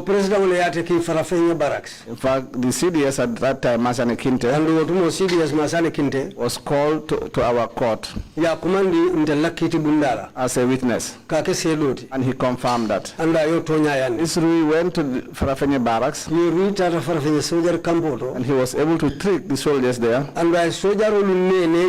the commanding officer for that matter, that he was on the mission of the president. General, Let me ask you a question. General Barumi Nyininkarola. All this information came out in the trial, didn't it? Kibarol be na findi kidio ni waro ni came out in council.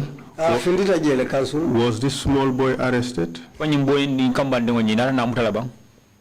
Council, after our sentencing, Council these two small boys, they got arrested and they were detained in Janjambure prison. So they stayed in the prison all that while. We were pardoned by the president. All that time they were in the prison in Janjambure. Until when the new government of President Barrow came in, they were the ones who released them. But you would agree with me that the system that was used to put Esabaji in trouble is the same system that was used to put you in trouble. Correct? Council, when you say system, what system are you talking about? Call it approach. Call it same group of people. Call it similar type accusation.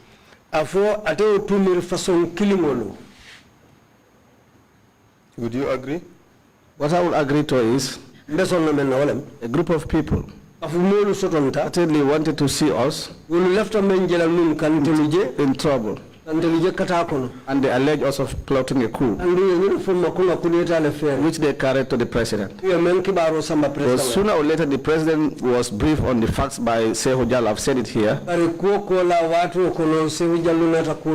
Certainly, the president started releasing our team. And if those same people go around using the DPP, or the DPP who had the investigation file, suggest to the president that this was a coup in the making, it was real. What the president could do at that time was to have us rearrested. And that was what happened. Because we all know what the DPP means in terms of being advisor to the president in legal issues.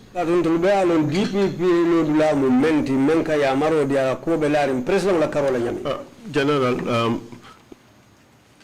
let's come to the accusation against you with regards to the 2006 coup.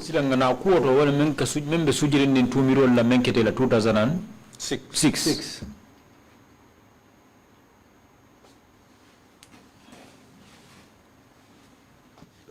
Council, I'm ready. Please. Okay. For the 2006, the allegation against me. 2006, when we were detained in prison following the allegation for the 2009 coup plot. On the arrival there, it was when we came to know that another plot was being set up against us. That is those that were involved in the 2006 coup, subsequently arrested and sentenced by a court martial. They were aggrieved. At that time, there was one man called Kerr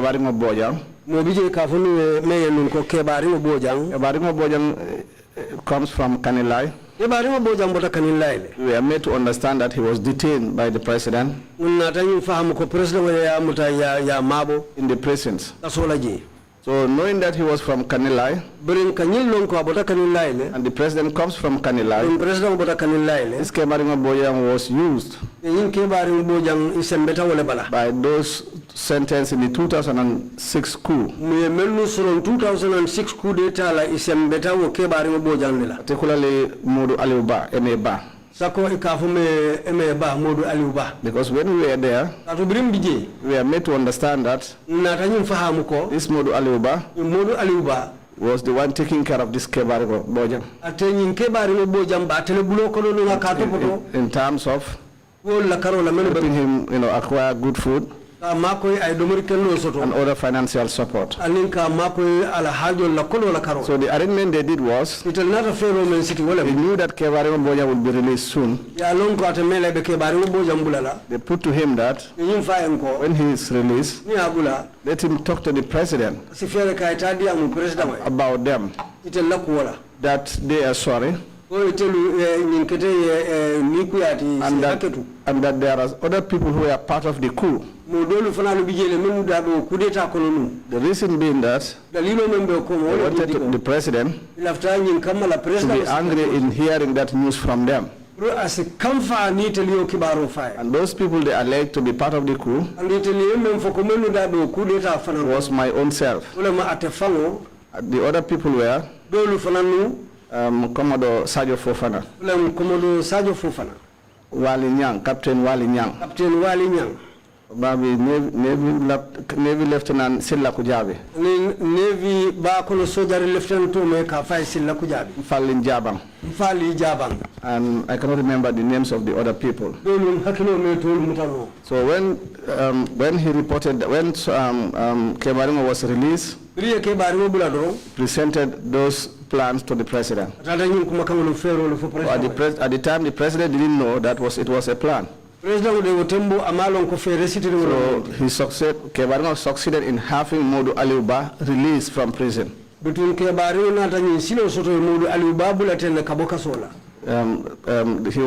He had a presidential pardon. So when he was pardoned, he benefited from all his salaries that were in arrears. He was reinstated back into the army, and he was promoted. So now he was the one to take up that plan of convincing the president that those coups of 2006 who were sentenced were sorry for what happened. So they want to seek for his apology. And he was to tell the president that myself and those people I mentioned, we were part of the coup. And in doing so, they had hope that the president will release them, the other 2006 coups who were sentenced in Mile 2. So that was how they filtered the information to the NIA that touches on our involvement. And eventually, Navy Captain Sajo Fofana got arrested. He was the chairman of the court martial. So all those officers who served in the panel, in the court martial panel that sentenced them, were either arrested, detained, or dismissed from the service. And then that was Sajo Fofana was in Mile 2. Captain Wali Nyang was also detained in Mile 2. But others were allowed released, they were dismissed and released to go home. So some of these 2006 coups, whilst we were in Mile 2 with them, we have been taken in and out. Bunjadabo was among them. Kamara was among them. Captain Dabo was among them. Allow me, General, to just interrupt. Why were they being taken out and in? What do you mean by that? We were taken to the Justice Ministry Justice Ministry. And also to the NIA. NIA. Where they started writing statements to implicate us. It was Bunja Dabo and Emeba who wrote statements to implicate me that I was part of the coup. Bunja Dabo stating that Nurcham informed him that I was part of the coup. Emeba also stated that when he knew about the coup, he informed my orderly, and my orderly informed me. And Wasa also wrote a statement against Silla Kujabi. So all those, like I said, all those were part of their court-martial panel were implicated and statements written by them. So when they succeeded in that, and Emeba was released, before we were taken to a court, Emeba did not do what they agreed, which was to make sure that he helps them so that they will also be released. So when our day of trial came, of course me and Sergeant Fofana were the ones charged. During our trial, some of them were called as witnesses. In my own case, it was Modu Aliuba, who was already outright, and Bunja Davo were to testify against me, to state my involvement in the coup. And for Sergeant Fofana, at that moment, it was Captain Dabo. He appeared before this commission. Yaya Dabo, you mean? Yaya Dabo, correct. Yaya Dabo. Yaya Dabo made a statement alleging the involvement of Sergeant Fofana. So on the day of the court, myself and Sergeant Fofana were taken to the courts. Yaya Dabo and Bunja also were brought to the court to testify as witness, and Emeba. When the matter was called, Bunja was to be in the dock to give his witness statement. He refused. He said he will not get in the dock. There was a lot of push and pull, but he insisted that he will not, saying that he did not make any statement against anybody. General, he said that he will not swear under oath. Yes, correct. And take the witness box. And the question was whether an unsworn witness who does not fall within the exceptions of the law, like a child or a person who cannot understand the nature or consequence of an oath,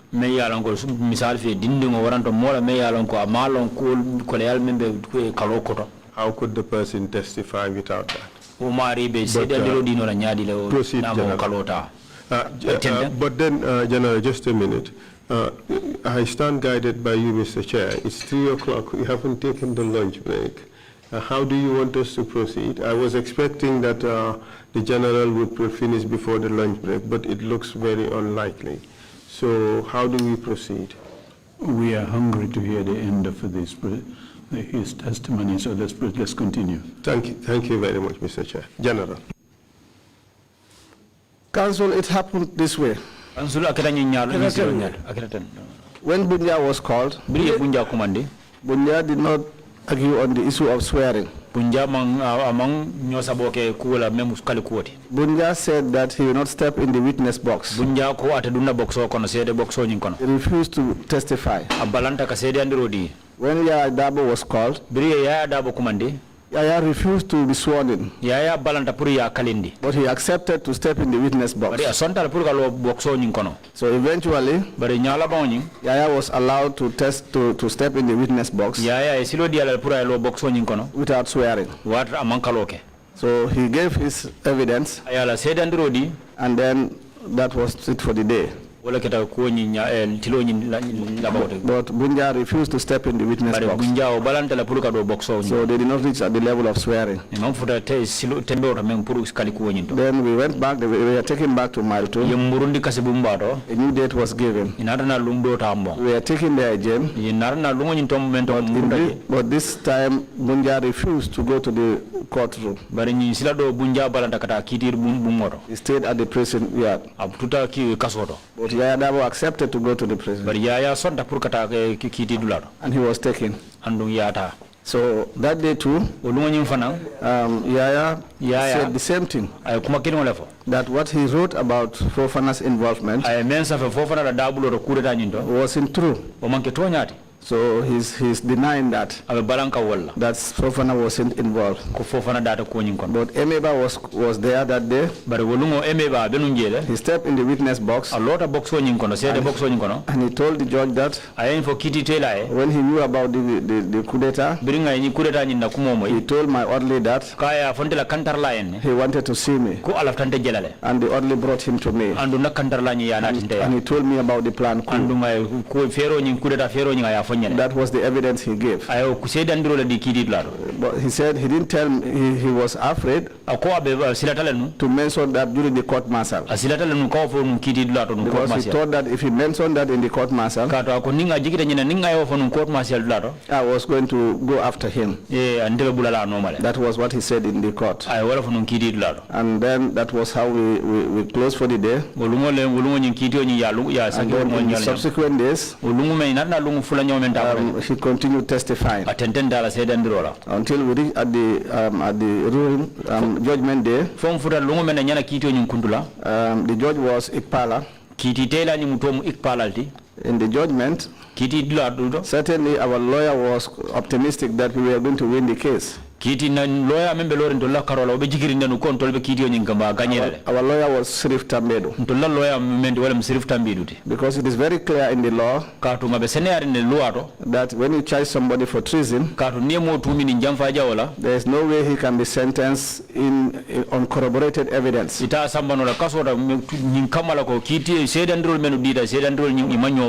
it was obvious that in my case, the evidence adduced by Modu Aliuba wasn't corroborated by any witness. And because nobody adduced evidence against Sergeant Fofana, because Yaya Dabo withdrew to testify. So on the judgment day, I was found guilty by the judge Ikpala. Even though that the evidence adduced by Emeba was incorroborated, he still found me guilty. And that was how I was sentenced, even though I was serving the death sentence at that time. Then this judgment was still passed on me. So in the first trial you were sentenced to death? Alright, all the 9 of us were sentenced to death. What happened to this 8th person, the person Izidin Rambo? What happened to him?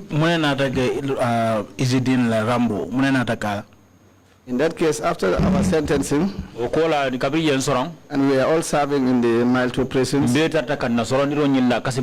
one evening, Rambo was taken away. But he was staying opposite my room. And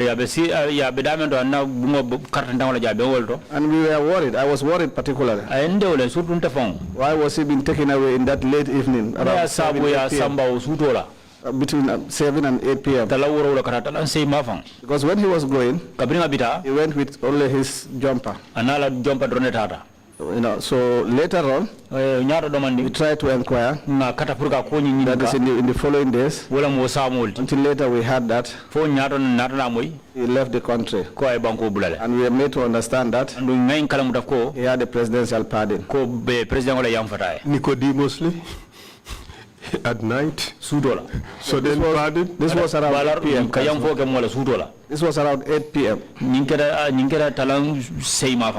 A pardon at night, and suddenly on that same day the person was whisked out of the country. Did it look regular to you? For us, we felt that maybe the president has that authority. And when it comes to the issue of being regular or not, I could remember some prisoners being pardoned around that same time of 8 p.m. That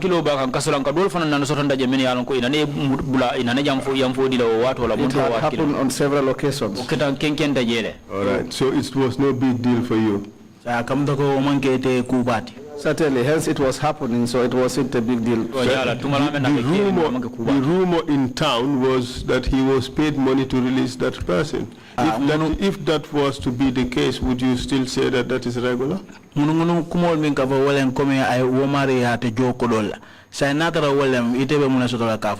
Also, we are not privy to that information, that rumor.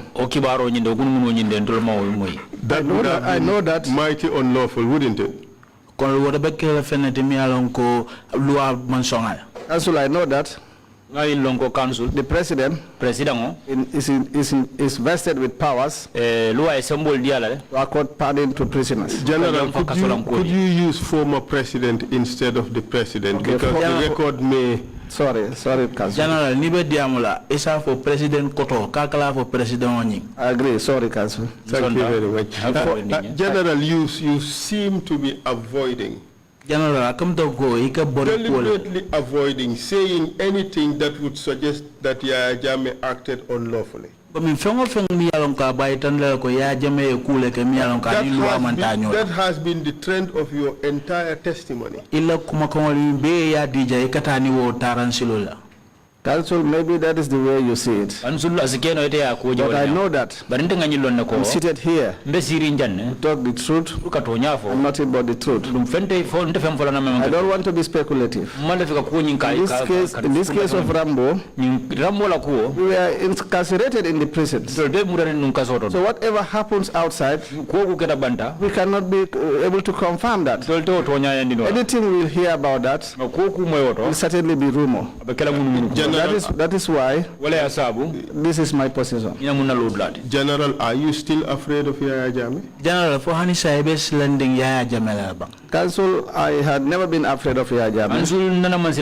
Yaya Jammeh was my president and commander-in-chief. And of course, I have to give him that honor and respect. And even President Barrow, is the same honor and respect I accorded him. And it is not because I was afraid. No. And General, we all do respect our president and the commander-in-chief. Past or present. But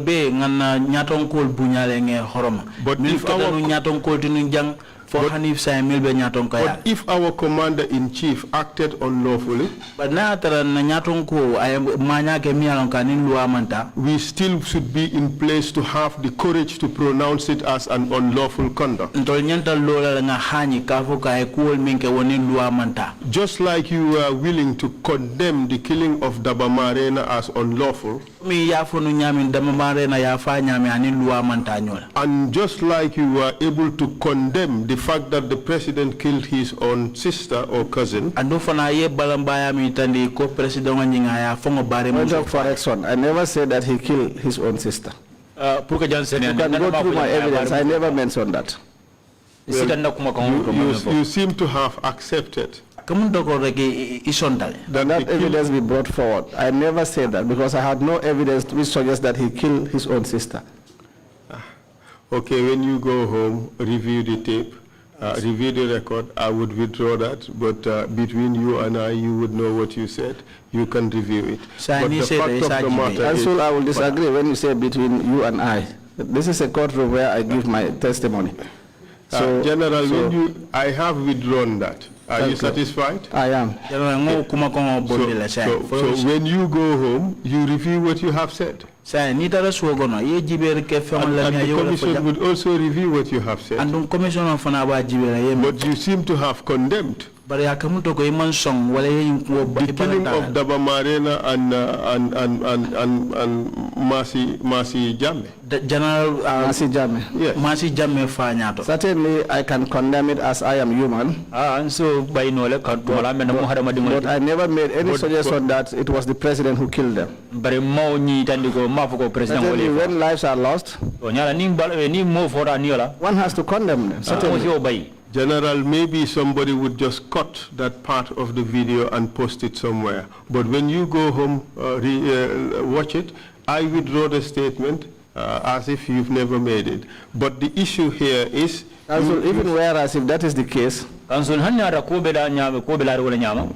must be slip of the tongue. General, that was not what I meant. There have been many slips of and I cannot remember making such statements. There have been many slips of the tongue. We would put that aside. Of course, it is human. It is human to make errors. I agree to that. But General, you would agree with me that the system that convicted you violated your rights. Council, certainly I blame the court system. I was sentenced by a court of law. So I blame that. I've mentioned here that the Director of Public Prosecution, or if even whereas I don't mention that, I want to bring that to the attention of the Commission. That prior to our charges being implemented, each of us, we did 9, we are taken to the Aegis chamber. The day that we were taken there, that day it was myself, Obimbai, Modugay. We are taken before the DPP Chenge.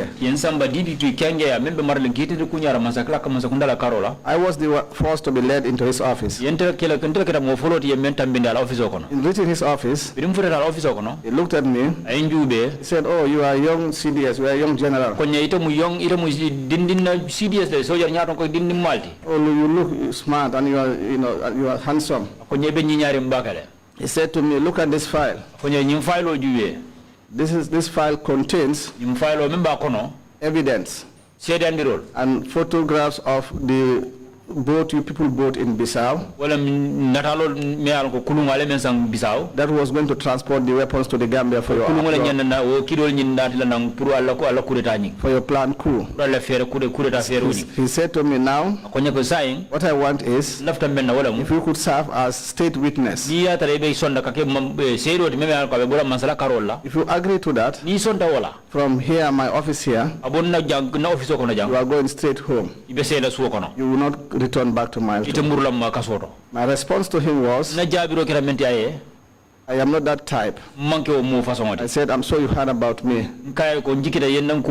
And look at me properly. There is no situation that can warrant me to lie, pardon, and leave my colleagues in the prison." I said, "All I can tell you that the allegations were lie." I said to him, "Return me back to Mile 2. That was how I was led out of his office. Then Modugay was ushered in the office. The same offer was given to Modugay, which he declined. He was led out. Brigadier General Omar Mbai was led in. The same offer, which he declined. So in a sense, all the 9 of us got offers. So that you can accept the making of the coup. Serve as a witness. And then you'll be pardoned to go home. Which we all decline. General. Counsel. You would not have been convicted with regards to the 2006 coup if there was no Emeba. General, tendun loi blote lale kang foye solong na atra nung Emeba la kumakawal tije. You agree? And so I agree that if Emeba testifying before me, the law is very clear on that. Anybody charged for treason cannot be sentenced with uncorroborated evidence. General, your answer could have been a simple yes, and we save all that time. General, ila jabiro nyinga anyanta kala nun dorong halate dorong isaje nkana wati jamata. And so like I said, this is not a court proceeding. This is an investigation. I should be allowed to explain further. That is what I'm doing. But you haven't given any further explanation. All you have just done is just to move on to issues that you were not asked. But let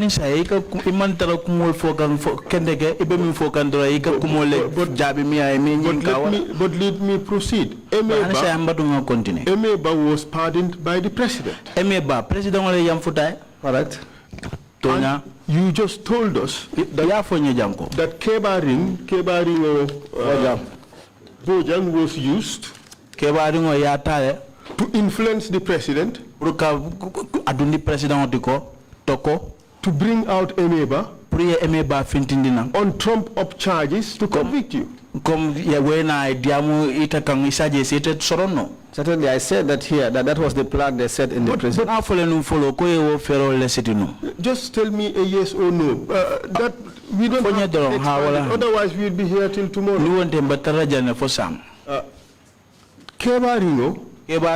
Sorry, Emeba was facilitated by Yaya Jammeh.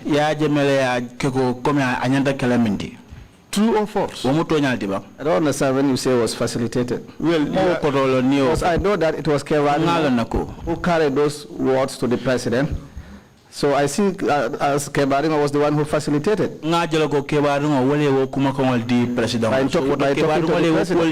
You are prepared to blame everybody else except Jammeh, who accepted. Who approved? Who made it happen? You blame everybody else except Jammeh.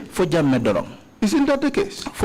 And so that isn't the case. When you talk about who facilitated for Emeba to get out of the prison, it's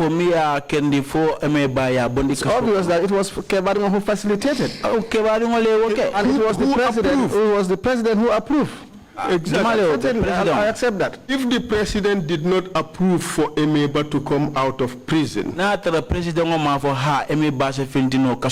would he have been out? He wouldn't have been out. He wouldn't have been out. The deal that enabled Emeba to come out of prison,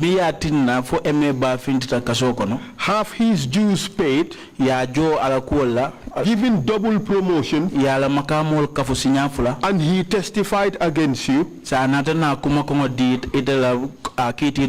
would that have happened without Yaya Jammeh? And so members, officers in the Gambia Armed Forces, their promotions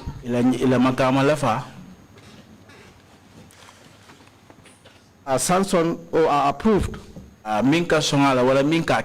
by the president. So it's obvious that he approved Emeba's promotion. You could have simply said yes. You could have simply said yes. So this explanation you've just given is a waste of our time. And so my position is clear. In certain instances, I will explain. I'm not give the word yes. I say this is not a court of law. It's not a trial. So Emeba came out of jail to testify against you eme ba fintita kaso kono pour kana CDAO di etakang on the basis of a deal with Yaya Jammeh. Comme ani Yaya Jammeh le diamoto wala practice fintino of a deal with Yaya comme ya dealo min ka tani Yaya Jammeh. Obviously. Council, this is the problem between me and you. I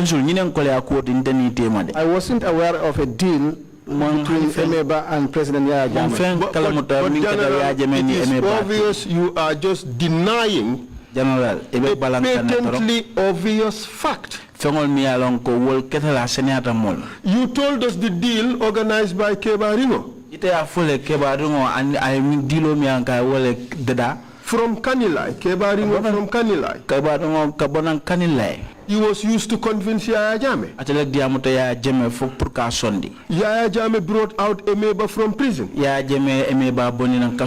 Gave him back all his back pay. Gave him double promotions from captain from lieutenant to major. You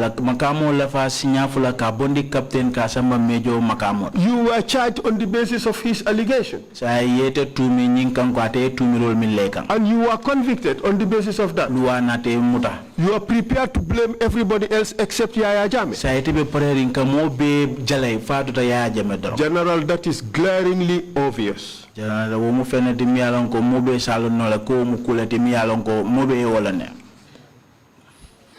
Council, that isn't the case. If you see it that way, well and good. General, you are afraid to implicate Yaya Jammeh in all the wrongful deeds against you and against your colleagues. General,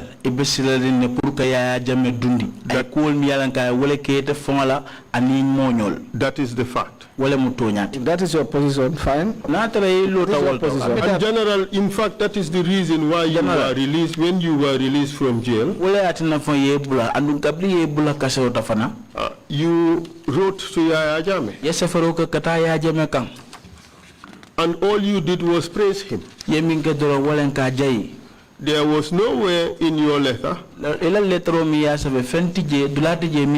where you in fact suggested the unlawfulness of your imprisonment. I will send you a copy. And perhaps maybe you should read out the letter yourself. You agree that you were wronged by the country. You agree that? Let me see the copy.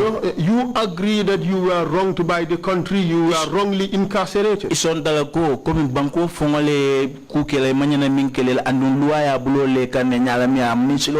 had said that several times. Exactly. Take a look at the letter and read it out to the commission. Read it all out to the commission. Akarang bang commission ayamoy.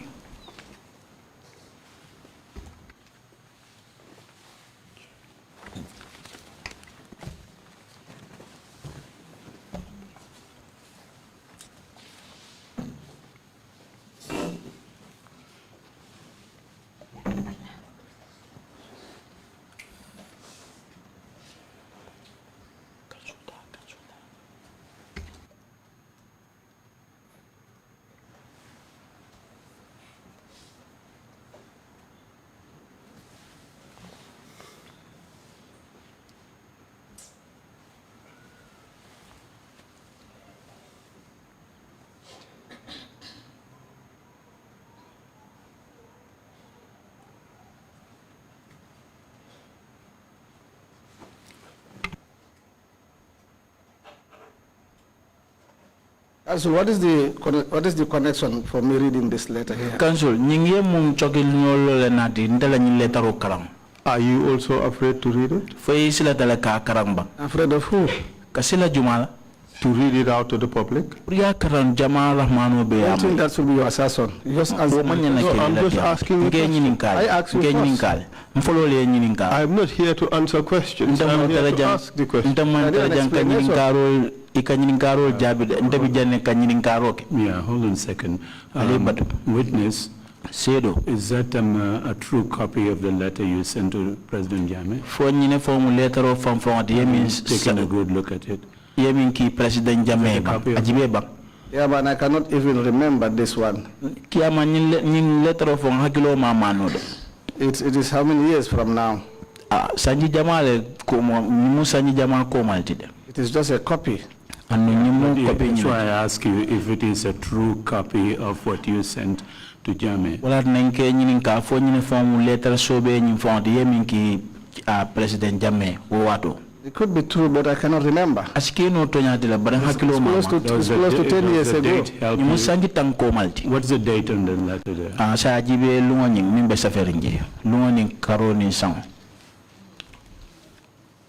Yes, there is no date.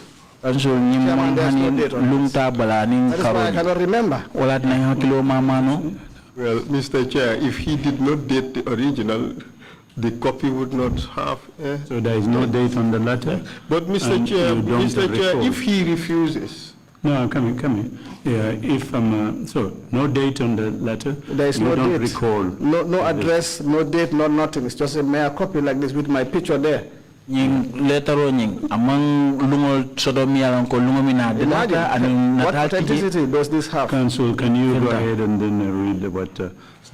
What is it? Council, please send it to me. Yes, Mr. Chair, if the witness cannot accept that,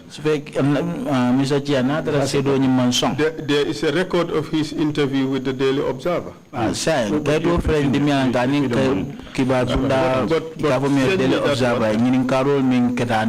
give it to him. Can't spend time on just this. I will read out. Please go ahead. I will read out the letter of appreciation. This is published. If you Google it in the internet, you will find it. And this is the caption: former CDS Tamba writes to President.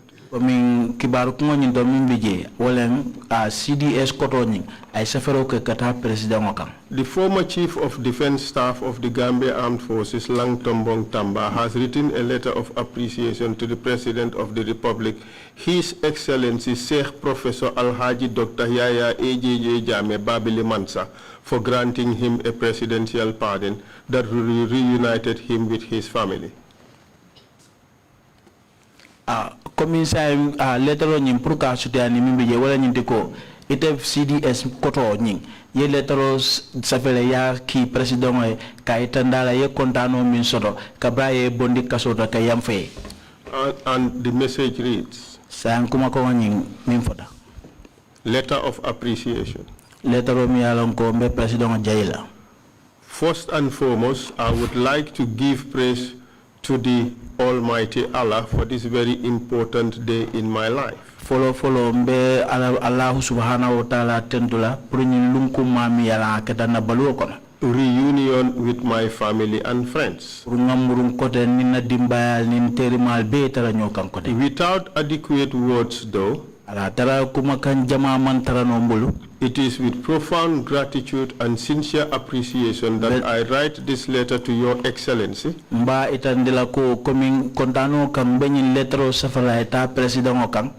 For exercising the prerogative of mercy by releasing me from sentence.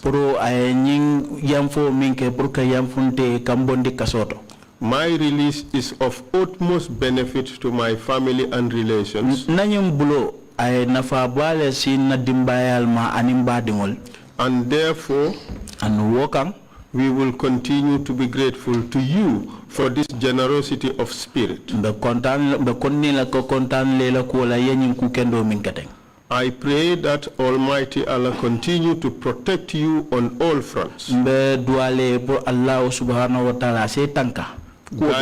Guide and grant you a healthy, long life so you continue driving this country to highest level of development.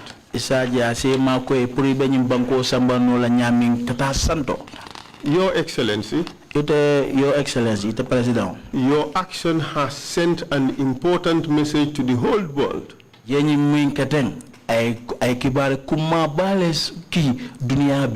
that the Gambia under your visionary leadership is tolerant. Gambia banko kan itala nyatonka yakoto nka sonne nka sonyoene. Respects our cultural norms and values. As well as wishes. Within the context of our governance system. Oneness and sympathy to one another. Furthermore, this audacious initiative clearly reiterates your democracy, which upholds our cultural and religious norms of mercy and forgiveness.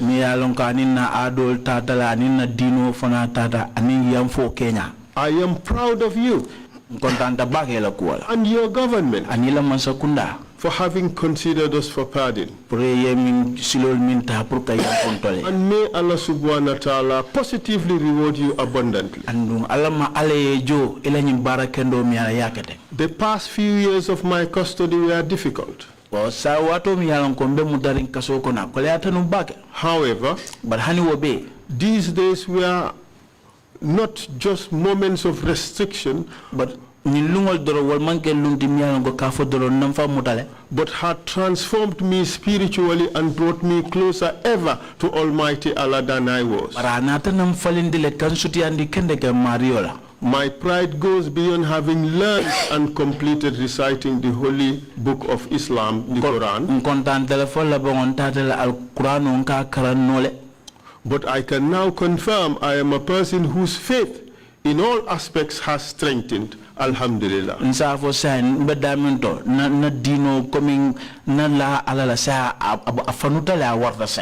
Excellency, it is my conviction that your decision to release all ex-convicts was against the spirit of tolerance.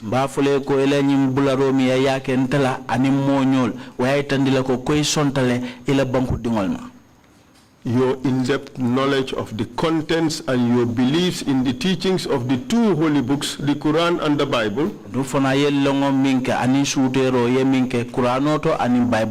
Pan-Africanism, sympathy, national reconciliation and development. It is within the same spirit, therefore, that I wish to pledge to you the government and people of the Gambia, of my allegiance at all times and forever.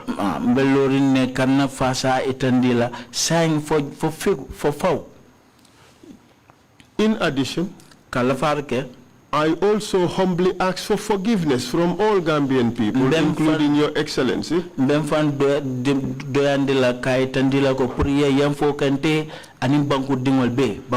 that I might have wronged or caused any inconvenience while I was serving my custodial sentence.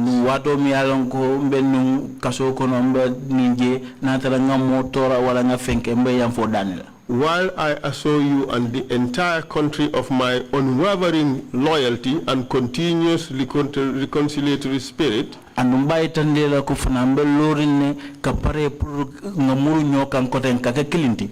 must state that under no circumstance will I forget your nobleness in pardoning me. Sincerely, therefore, may I take this prospect to, on behalf of my humble self and on behalf of my family, profoundly thank you for the good gesture and wish you and your first family good health and long life. Furthermore, and to end my letter for now, I wish to deeply assure all contents of this letter emanate from the floor of my heart.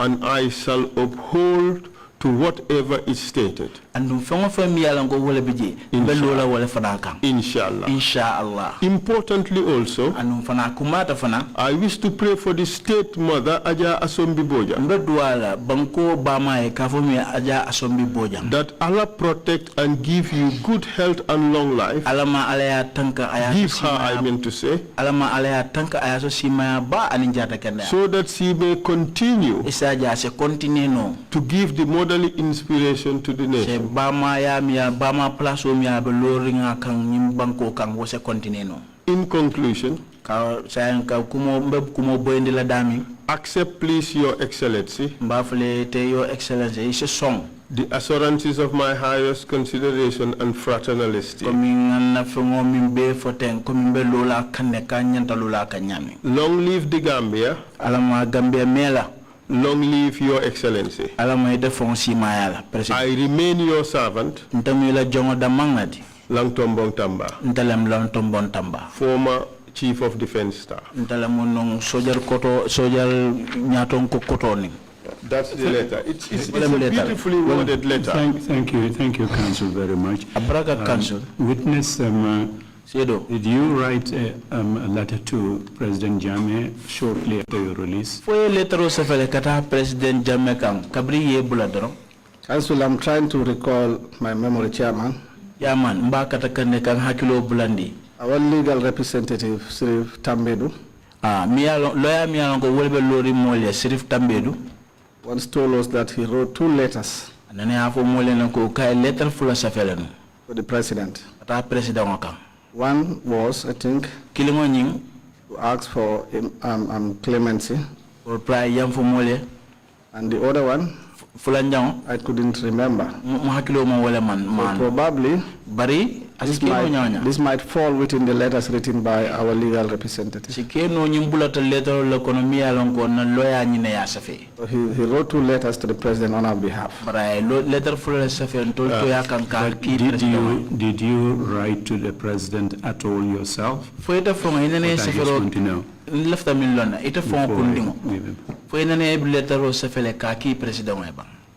Chairman, I'm saying that usually when it's our legal counsel who writes to the president on our Chairman, lawyer mi yalonko wole lota mole wole kanyin letter or safi. And he on 2 occasions he wrote to the president. And no signafula nyonga nyin ay letter or safi kata president. But did you yourself ever write to the president shortly after your release? Ita fon kundingo mba wala watu mi yalonko yebula wo wati sidungo kon. Fe letter or safi kata president wakamba. I might have, but I can't remember, counsel. Asikeno the baren hakilo mama. Does there's this letter that the council read? Did that capture the essence of what you would have written if you remember what happened? Saying, nyin kansula nyin letero min karanjante. Fo si hakilo blano ko blata letero kono mi alon ko ya safele kata president wakamba. Certainly, counsel, because it was to show our appreciation for our release. Coming kai tandala na kontano alam bulo. Because even the day we were released, we were all given the opportunity to say something before the national television.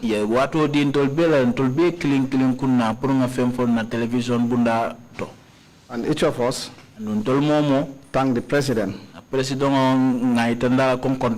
for releasing us for the presidential pardon. So if this is the case, and our lawyer said he wrote about 2 letters to the president. And this might be among those 2 letters. Thank you very much, Council. Mr. Chair, this is now part of the record. It has been read into the record. Mr. Chair, there is also an interview with the Daily Observer. Mr. Chair, anane ninkaro ni jabiro sotata tema ikafo kibar bunda mi Daily Observer. Kindly take a look at it.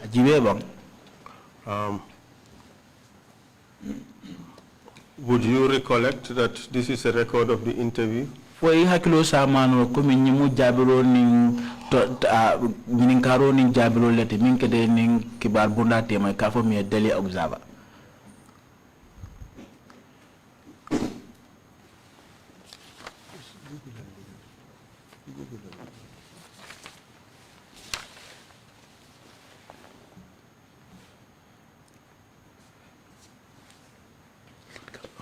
And Mr. Chair, I just want to put on the record Mr. Chair, left I bless Konoko that this letter did not purport to emanate from lawyer Sirif Tambedu. And letter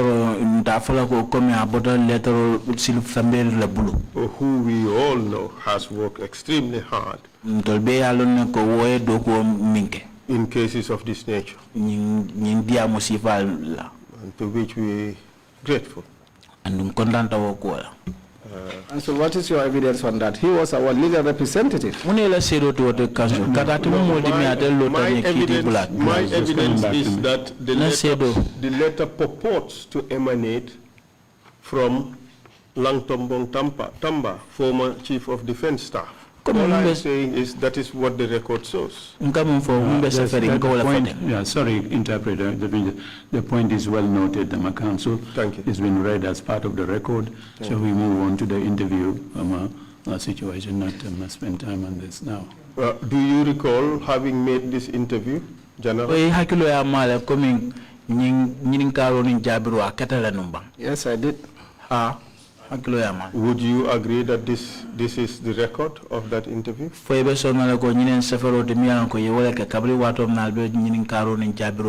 Yes, this was. Thank you very much. General, you said that when you stepped out of prison, you spoke to the press.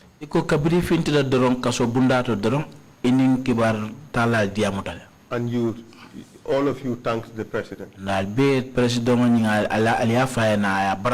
Yes, I did.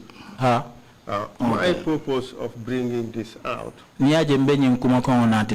is no other reason but to show that this was the system.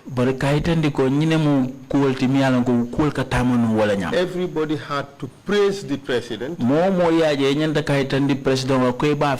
and thank him for pardoning you, irrespective of whether you were unfairly or improperly detained or convicted.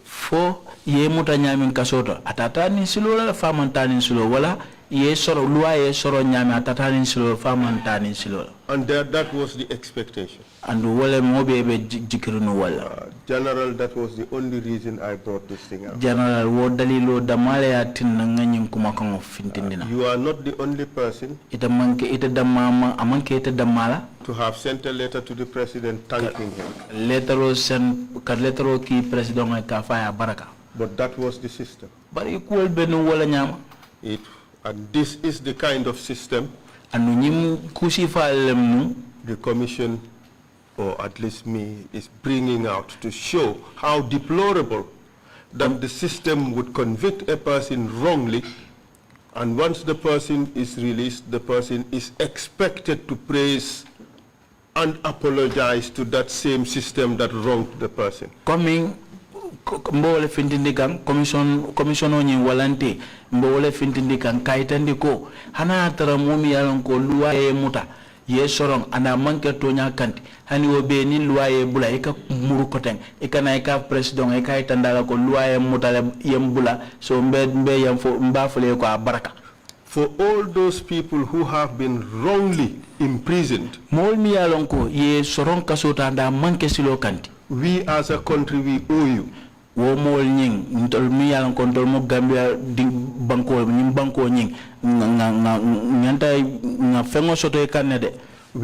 to correct that wrong we have done against them. And not expect them to turn around and sing praises to the president who is responsible for wrongly putting them in jail. And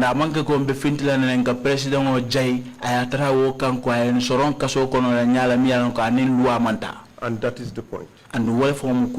Thank you, General. I have no further questions. And Mr. President, Mr. Chairman, I would ask to put the two reports. You know, at the ICC we always say, I know. I'm sorry, Mr. Chair, it's just habit. So I would ask that the two documents be put in evidence.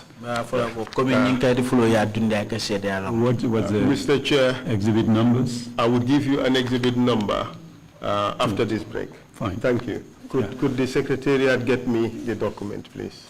Thank you very much indeed. And if the commissioners don't have any questions, we will have the General make his closing remarks. Nata commissioner manyining kanso de benyining karamin. Saite general is a diamula bangol fodorong. But before he gets to that one, there is one very, very small point that I want him to clarify. But the janimbo fodolo kudo bije fending dimbialon ko lefta yasenendi. I don't know if it's in connection with the 2009 attempted coup. Malam fanim feye nyo soto le mialon ko wolem coup d'etat bayo min kedanun 2002 Did I understand that the country was plunged into a political and perhaps a conspiratorial mayhem by what you referred to as two small boys, 7, 9, 10-year-old, plunging the Gambia in that kind of chaos? Come come for dinding merong mi ite ifonga afonya wo dinding ke fulol mi alon ko wolle keta modi mi anko kafuta e denta nyola comme kanyim banko dundi banko tatano mun konan wo wato. You refer to them as small boys, two small boys. How old were they? Ya fo janne ko wol mo kambandin dindin nati dindin fula ako wo wato fo wol be sanji jalle wo wato. Yeah, and they might be around 15, 16.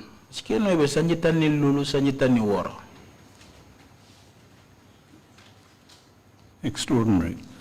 Please proceed to make your closing remarks. Chairman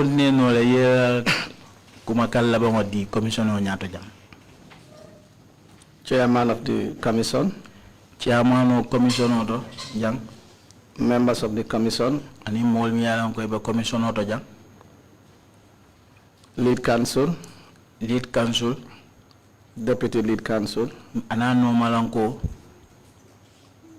Executive Secretary. Ani mi yalan ko ka fole Executive Secretary.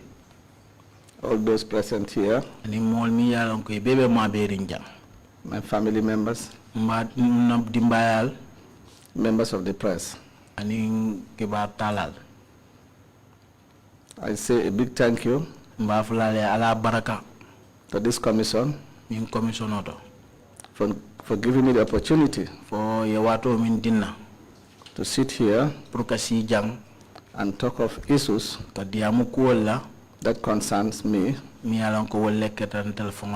Many times when I'll be watching your proceedings, I'll see some of the witnesses making mention of me, and I felt that this is an opportunity for me to appear in person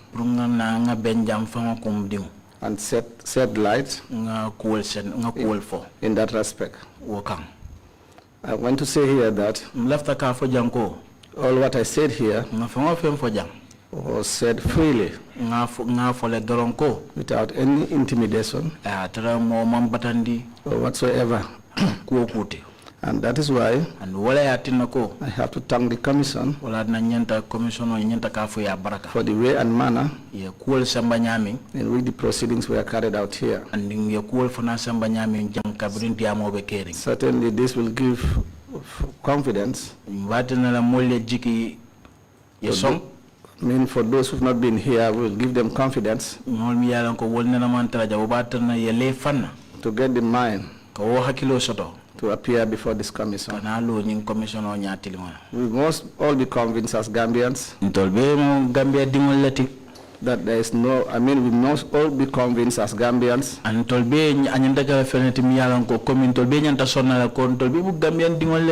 this commission, we as Gambians, we should be convinced this commission is not set up for a witch hunt, but instead to uncover things that have happened, because it is only uncovering those issues that can help us all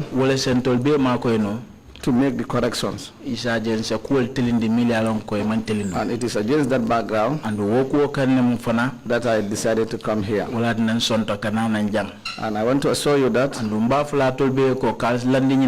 all what I said here, I have said it to the best of my ability. I see the country bigger than I am, and the interest of the country is what interests me. You have a big task to carry out, but I'm happy you are doing it fine. And with Allah's guidance, certainly you will do this to the best satisfaction of all Gambians. Certainly it may not be possible for all to be satisfied,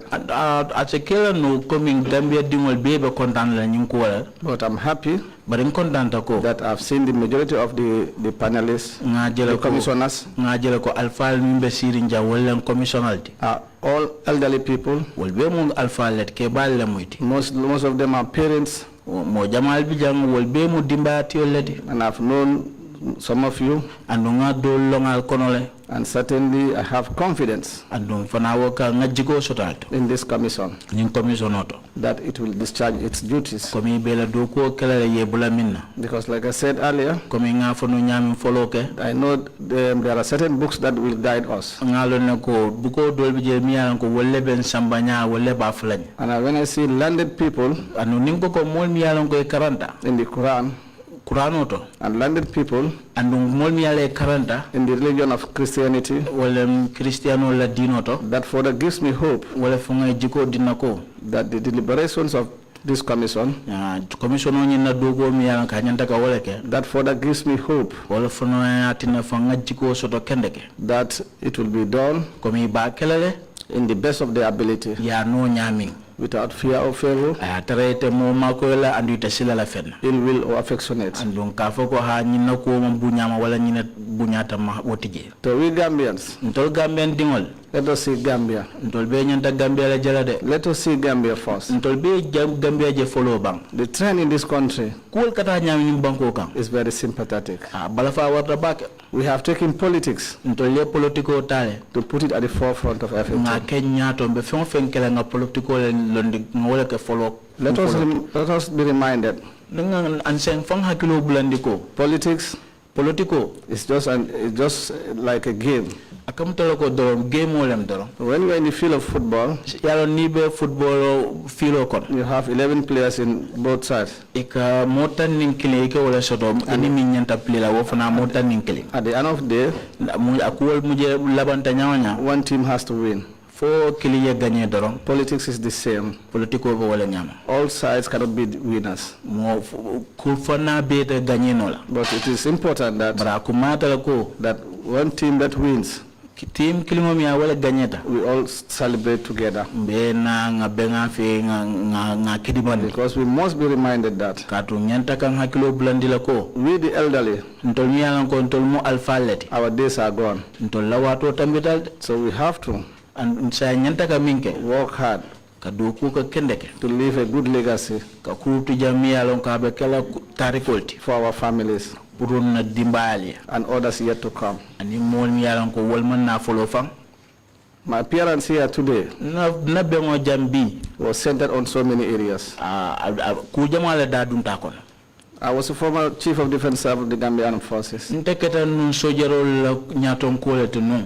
And I thank God that I happened to be the first to be promoted to general rank. It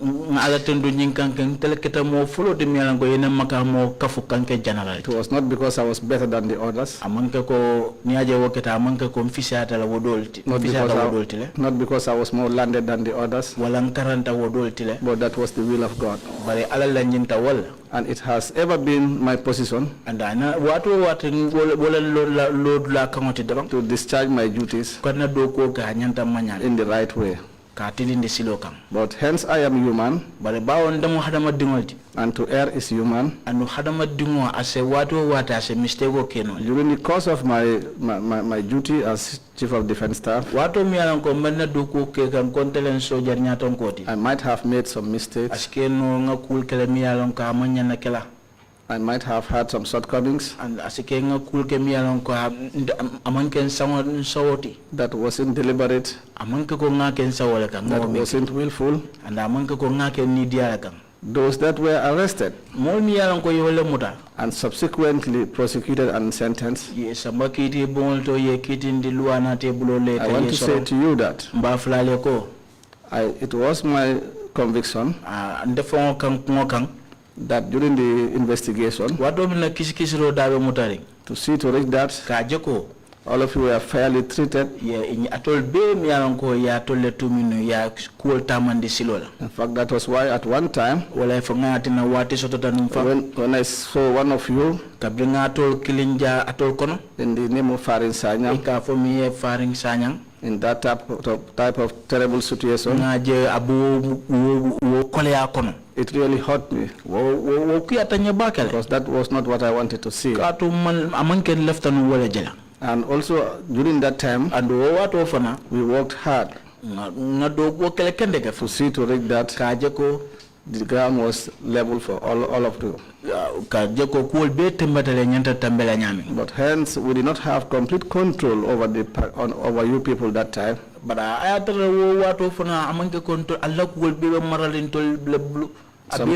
some things might have gone wrong. As I was the most senior on the ground that time, I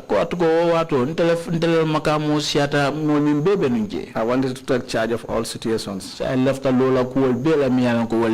wanted to take charge of situations at the time. But that wasn't the case, because of what the situation was. So therefore, I want to say to all of you, in one way or the other, whatever might have happened, it wasn't our wish. It wasn't our will.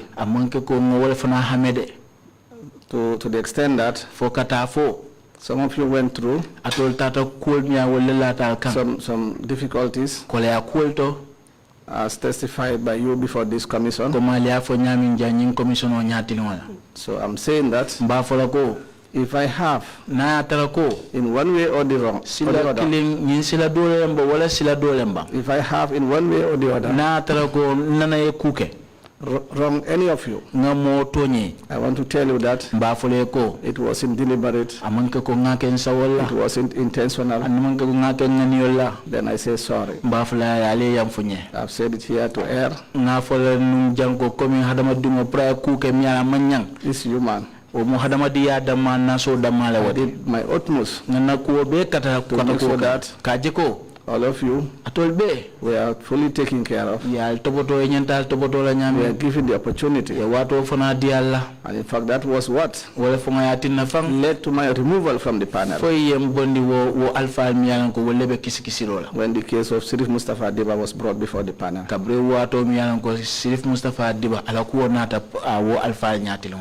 So I say sorry to all Gambians that we are one family. But the good thing is, those very people I'm talking about who were involved in alleged coups,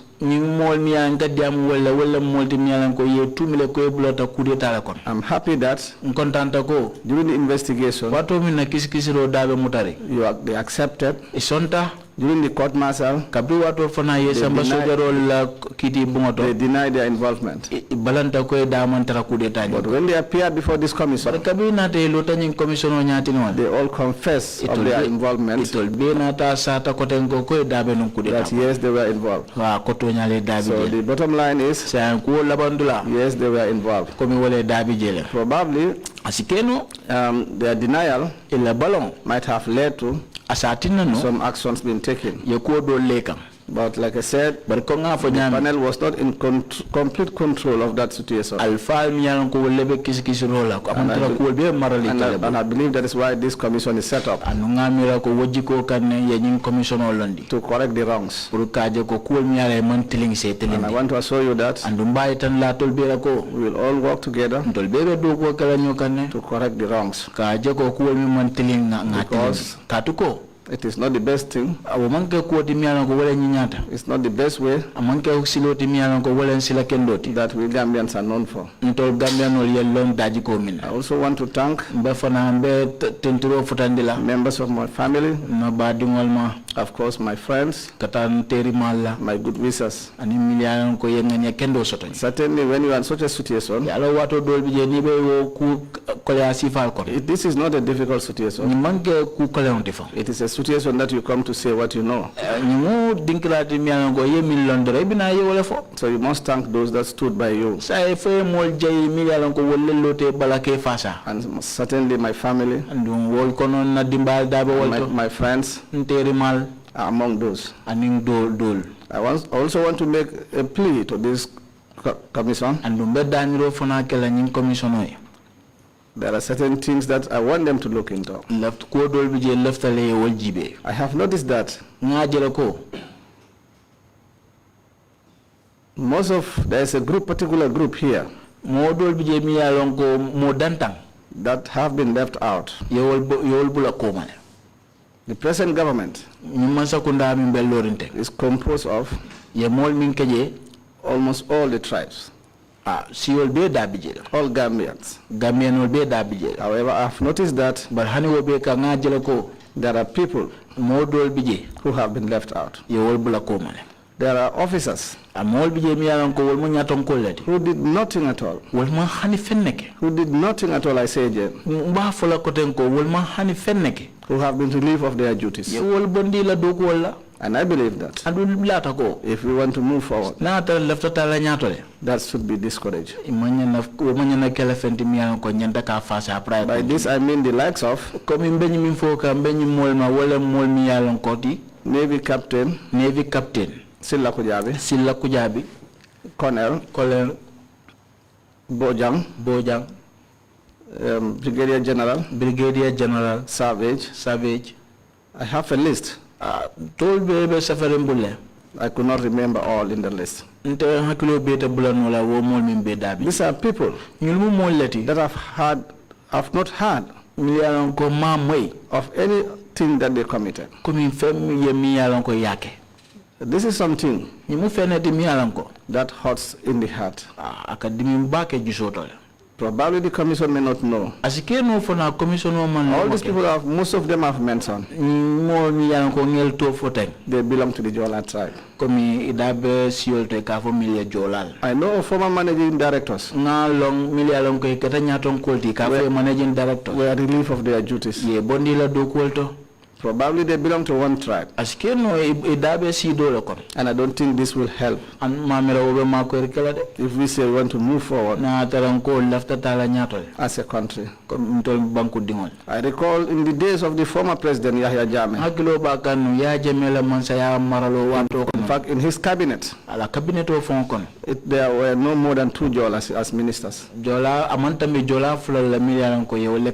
the military, people who handle chiefs of defense staff position. Chief of defense staff. Most of them were not Jolas. I have said it here. When I was the chief of defense staff, chief of defense staff, my deputy was Inte Jola. That was Masane Kinte. The chief of the army staff, Yankuba Drame, was Inte Jola. The chief of naval staff, Sajo Fofana, was Inte Jola. So we had other tribes also in the hierarchy of the armed forces.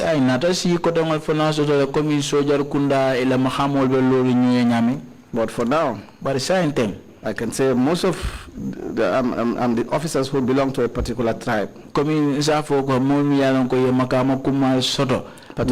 particularly the Jola tribe, have been relieved of their duties. This country, the Gambia, never experienced any tribal sentiments. I personally sitting here, I'm a Jola by tribe. My first wife is a Jola by tribe. My second wife is a Serer Wolof. But with my first wife, the Jola, those who know us will attest to this. I have never spoken Jola with her. Our language of communication has been Mandinka. Up to today, we communicate in Mandinka. Because we were made to understand that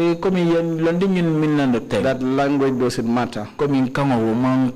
It should not be a barrier. It should unite us instead. And that is what I want to advise this country. When issues happen, we have to learn from them. We have to learn by experience. And we get the best part of it. That will help us. Today, what I see in this country, politics has divided us. And I want to call on all political leaders to come together and sensitize their followers. Make them understand it is the country that is bigger than any political party. And in life, there's everything has a life, has a time in life. Some of us had served in peacekeeping areas. And we saw a lot. And therefore, we stand in a position to give advices to our leaders, our religious leaders, so that let them take the forefront. I'm scared. I'm scared of this country. And unless our religious leaders, our elders, they stand up and face this challenge. Gambia is a small country. All we should wish for the Gambia is peace and stability. Another point. Chairman, I want to mention here that the Gambia is blessed. But it is we the people who still don't understand that blessing. The Gambia is a tolerant country. We have Muslims and Christians who live side by side, who marry to one another. That is the great asset that the Gambia has. So therefore, we should be concerned about our children by working hard to see that peace and stability will continue to surround this country. I personally want to say here that I don't see any barrier. We have a president in place. When you talk, they will say, probably this man wants something from the government. I have one high regards for Senegal. And I always envy Senegal. Senegal Bango. After politics, they become one family.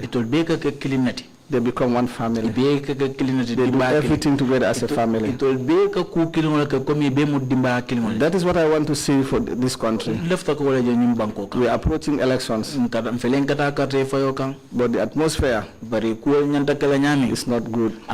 It's not encouraging. We must all stand and see to reach that atmosphere of fear is removed from the people. And let us know that it is not politics that brings us together. We are together because we are one family. If you go to the village I come from, Sintet village. Sintet, we have many tribes. We have Jolas. We have Fulas. We have Mandingos. All kinds of tribes are there. We don't have a problem of tribal sentiments. I have friends here with me. Most of my best friends here in the Greater Banjul.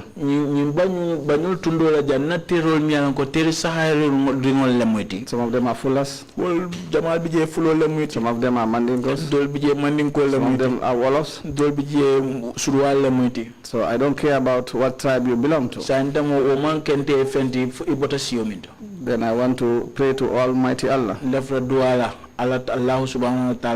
that Allah brings our hearts and minds together. Allah brings the heart and minds of tolerance, where we will be able to tolerate each other as human beings, but not on tribal lines. To my colleagues here, my friends, certainly, what I said here came from the bottom of my heart, and it's something I meant. But I want the commission to consider those appeals I have made. I remembered one Brigadier General Alaji Martin. Martin appeared before this panel. But I've never seen anybody appear before this panel who has been laid off from his work. But Alaji Martin happens to be laid off from his work from the day he left this commission. I want to appeal to the chairman and this commission to look into the plight of Alaji Martin. Certainly, I've followed his proceedings here.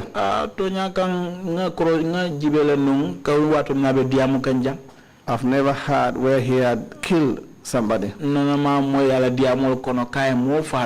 Some of the witnesses that confess killing, they are maintaining their jobs. Probably this has not come to the attention of the commission.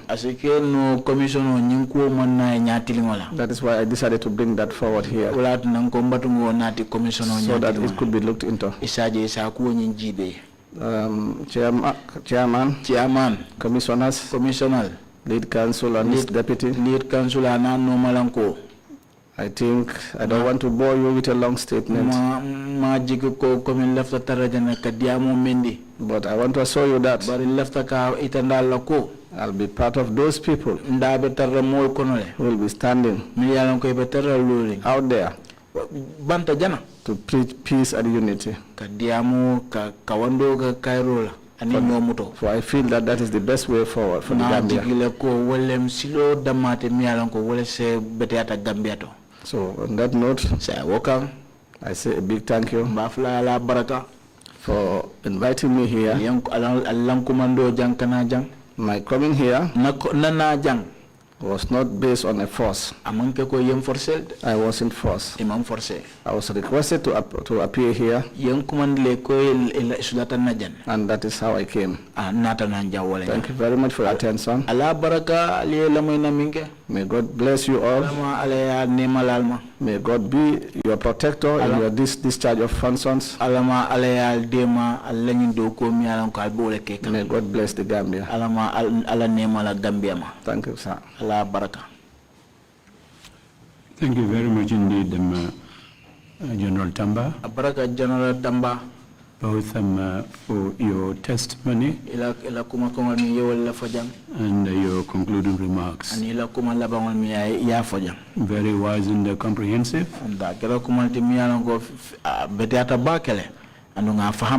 We thank you enormously for coming to testify. There is a general recognition that our country is a tolerant country. Our society is a peaceful society and a harmonious one.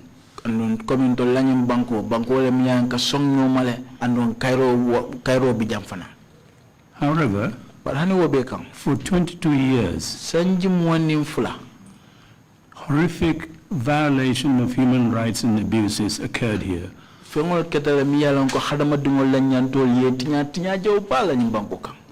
order to correct what really happened,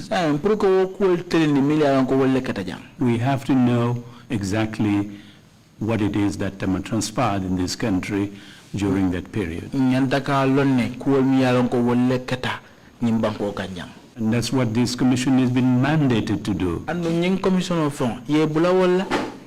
To seek the truth of what happened. And we are going to continue doing that. With no deviation. Not any entity would intimidate us from that objective. Hanif mo wala doku bunda wata atinala kasila ngodun fonto wakala. Senior officials, someone like yourself, who appear before this commission, will obviously be in the hot seat, as you have been for the past 3 days.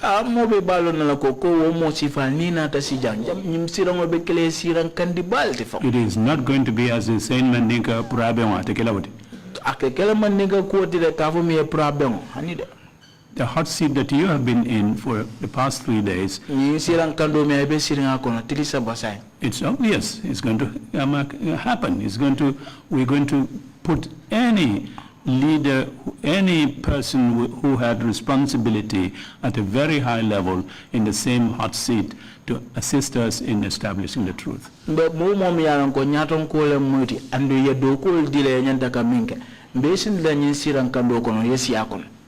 I will read you 2 primary objectives that the National Assembly gave this commission. The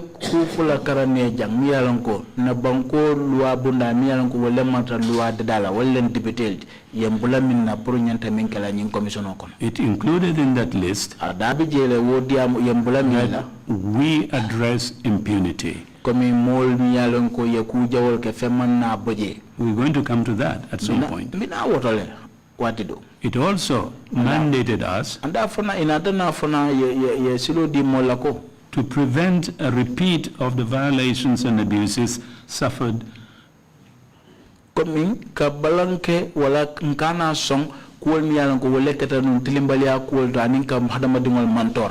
making recommendations for the establishment of appropriate preventive mechanisms,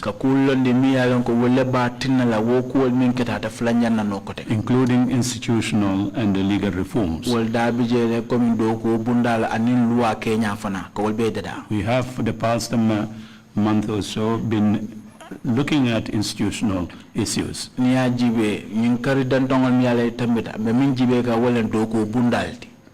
will continue doing that to be able to make appropriate recommendations at the end of our work.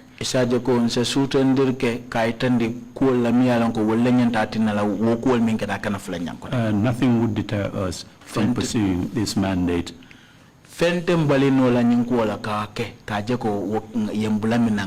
We will do it until hell freezes over.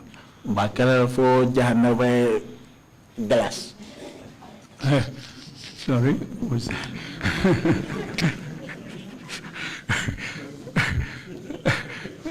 until hell freezes over. Well, I don't know how you're going to translate that, but I was leaving that to your interpreter. But I just want to emphasize that we are not going to be deterred from what our objective really is.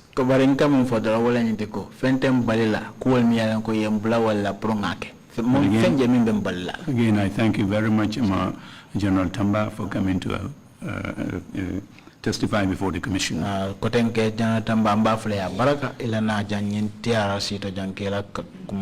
Council, before we conclude, you have some exhibit numbers to give, I believe. Please proceed. Yes, I will provide them tomorrow, Mr. Chair. Oh, tomorrow. Thank you. Okay, fine. Thank you all very much indeed. We will resume our proceedings tomorrow morning, sharp 10 o'clock. Thank you all very much indeed. Meeting is adjourned.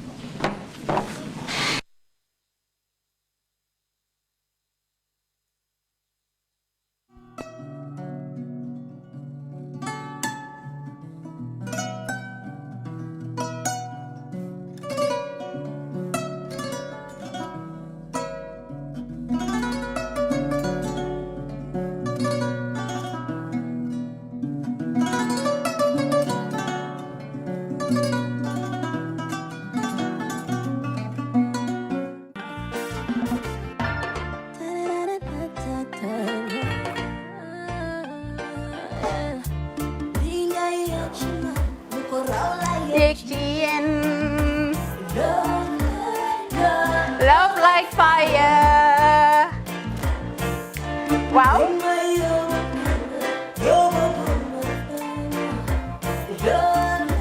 Love like fire. Xam ngeen rek affaire bi xam ngeen fan la? Skincare la. 2020 lañ wax de. Wow. Fii nag mooy Kerr fan Kerr zero tache. Perfect skin. Skincare saa su ne rek niñ ko dee defee rek loo lañ soxlaati rek maanaam bu ngeen am problème ci seen skin yéen xam ngeen fan la fii ngeen di ñëw suma xarit yeeg am di jàmm yi nga xam ne taas daf lañ sonaloon xam nga doon xeesal bel la ka xum éneew ma lañ ko nag waaye just in case comme ni ko gars yi di waxee rek en cas just in case loolu xew xam ngeen fi ngeen di ñëw Skincare Plus si yu baax rek la ñoo dox nag ay baax rek fu ne la ñoo dem ci réew mi di lañ indi rek nag products yu baax du Paris du Italie du USA du fi mu nekk nii sax boole nañ ci nag Sweden fu nekk lañ leen a indilee products bu dee tamit nag da nga ñuul rek ñu lay jamaa natural beauty that melanin dripping we do have stuff for you as well emuñ si skincare products rek ñu ngi ci cuub yi tamit fu ne la ñoo jaar in fact sax last commercial bi ñu defoon waxuñ leen woon ne dañoo dox ci ay kawar 9A grade rek nag waaw we do have bundles as well hair si lu ne la ñoo dox ñun ñu ngi ci rafetal jigéen rek luy taaral jigéen rek waaw boo leen di tukki tamit bëggoon rek classic suitcase ñu dañoo dox ci ay Samsonite duñ dee indi any brand of suitcases though other than Samsonite comme li ma dee wax rek boo eggee airport dëri Samsonite dafa am nuñ laa xoolee waaw ngeen ne lan nag waaw skin ci moom la ñu gën a xamee nag skincare products ci moom la ñu gën a xamee ñu ngi dox tamit bentey tamit si ay dàlla man waaye man nag skincare mooy suma specialty xam nga rek jigéen bu sa xar kanam réglé loo def mu jag am nañ Patricia Reiner Kiwi Eye the whole range Lighten Up Gold Tomatine I mean the list can just go on and on and on and on lépp loo xam ne rek luy taaral jigéen la ci yooyu rek la ñoo dox Skincare Plus nag emuñ si Gambia rek ñu ngi United States ñu ngi Gambia fii ba pare bu dee yaa ngi anywhere in Europe mun nañ la ko mail within 3 days rek ñetti fan rek nga jot say diw emuñ si loolu rek dañ laa consult tamit balaa ñu laa jaay diw dinañ def a free consultation pour wax la rek exactly li nga xam ne moo méngoo ak sa kanam dinañ leen wax tamit ne rek am nañ perfumes fragrances men's shirts accessories we do dresses as well we do blouses I mean we do shoes name it we do them Skincare Plus 2020 is our year of perfection zero task fi mu nekk nii réew mi fii kenn waratu fi task kenn waratu fi am problème kanam kenn waratu fi am problème yu picca boo ko amee dafa fekk ne rek ñëwuloo ci place bi fii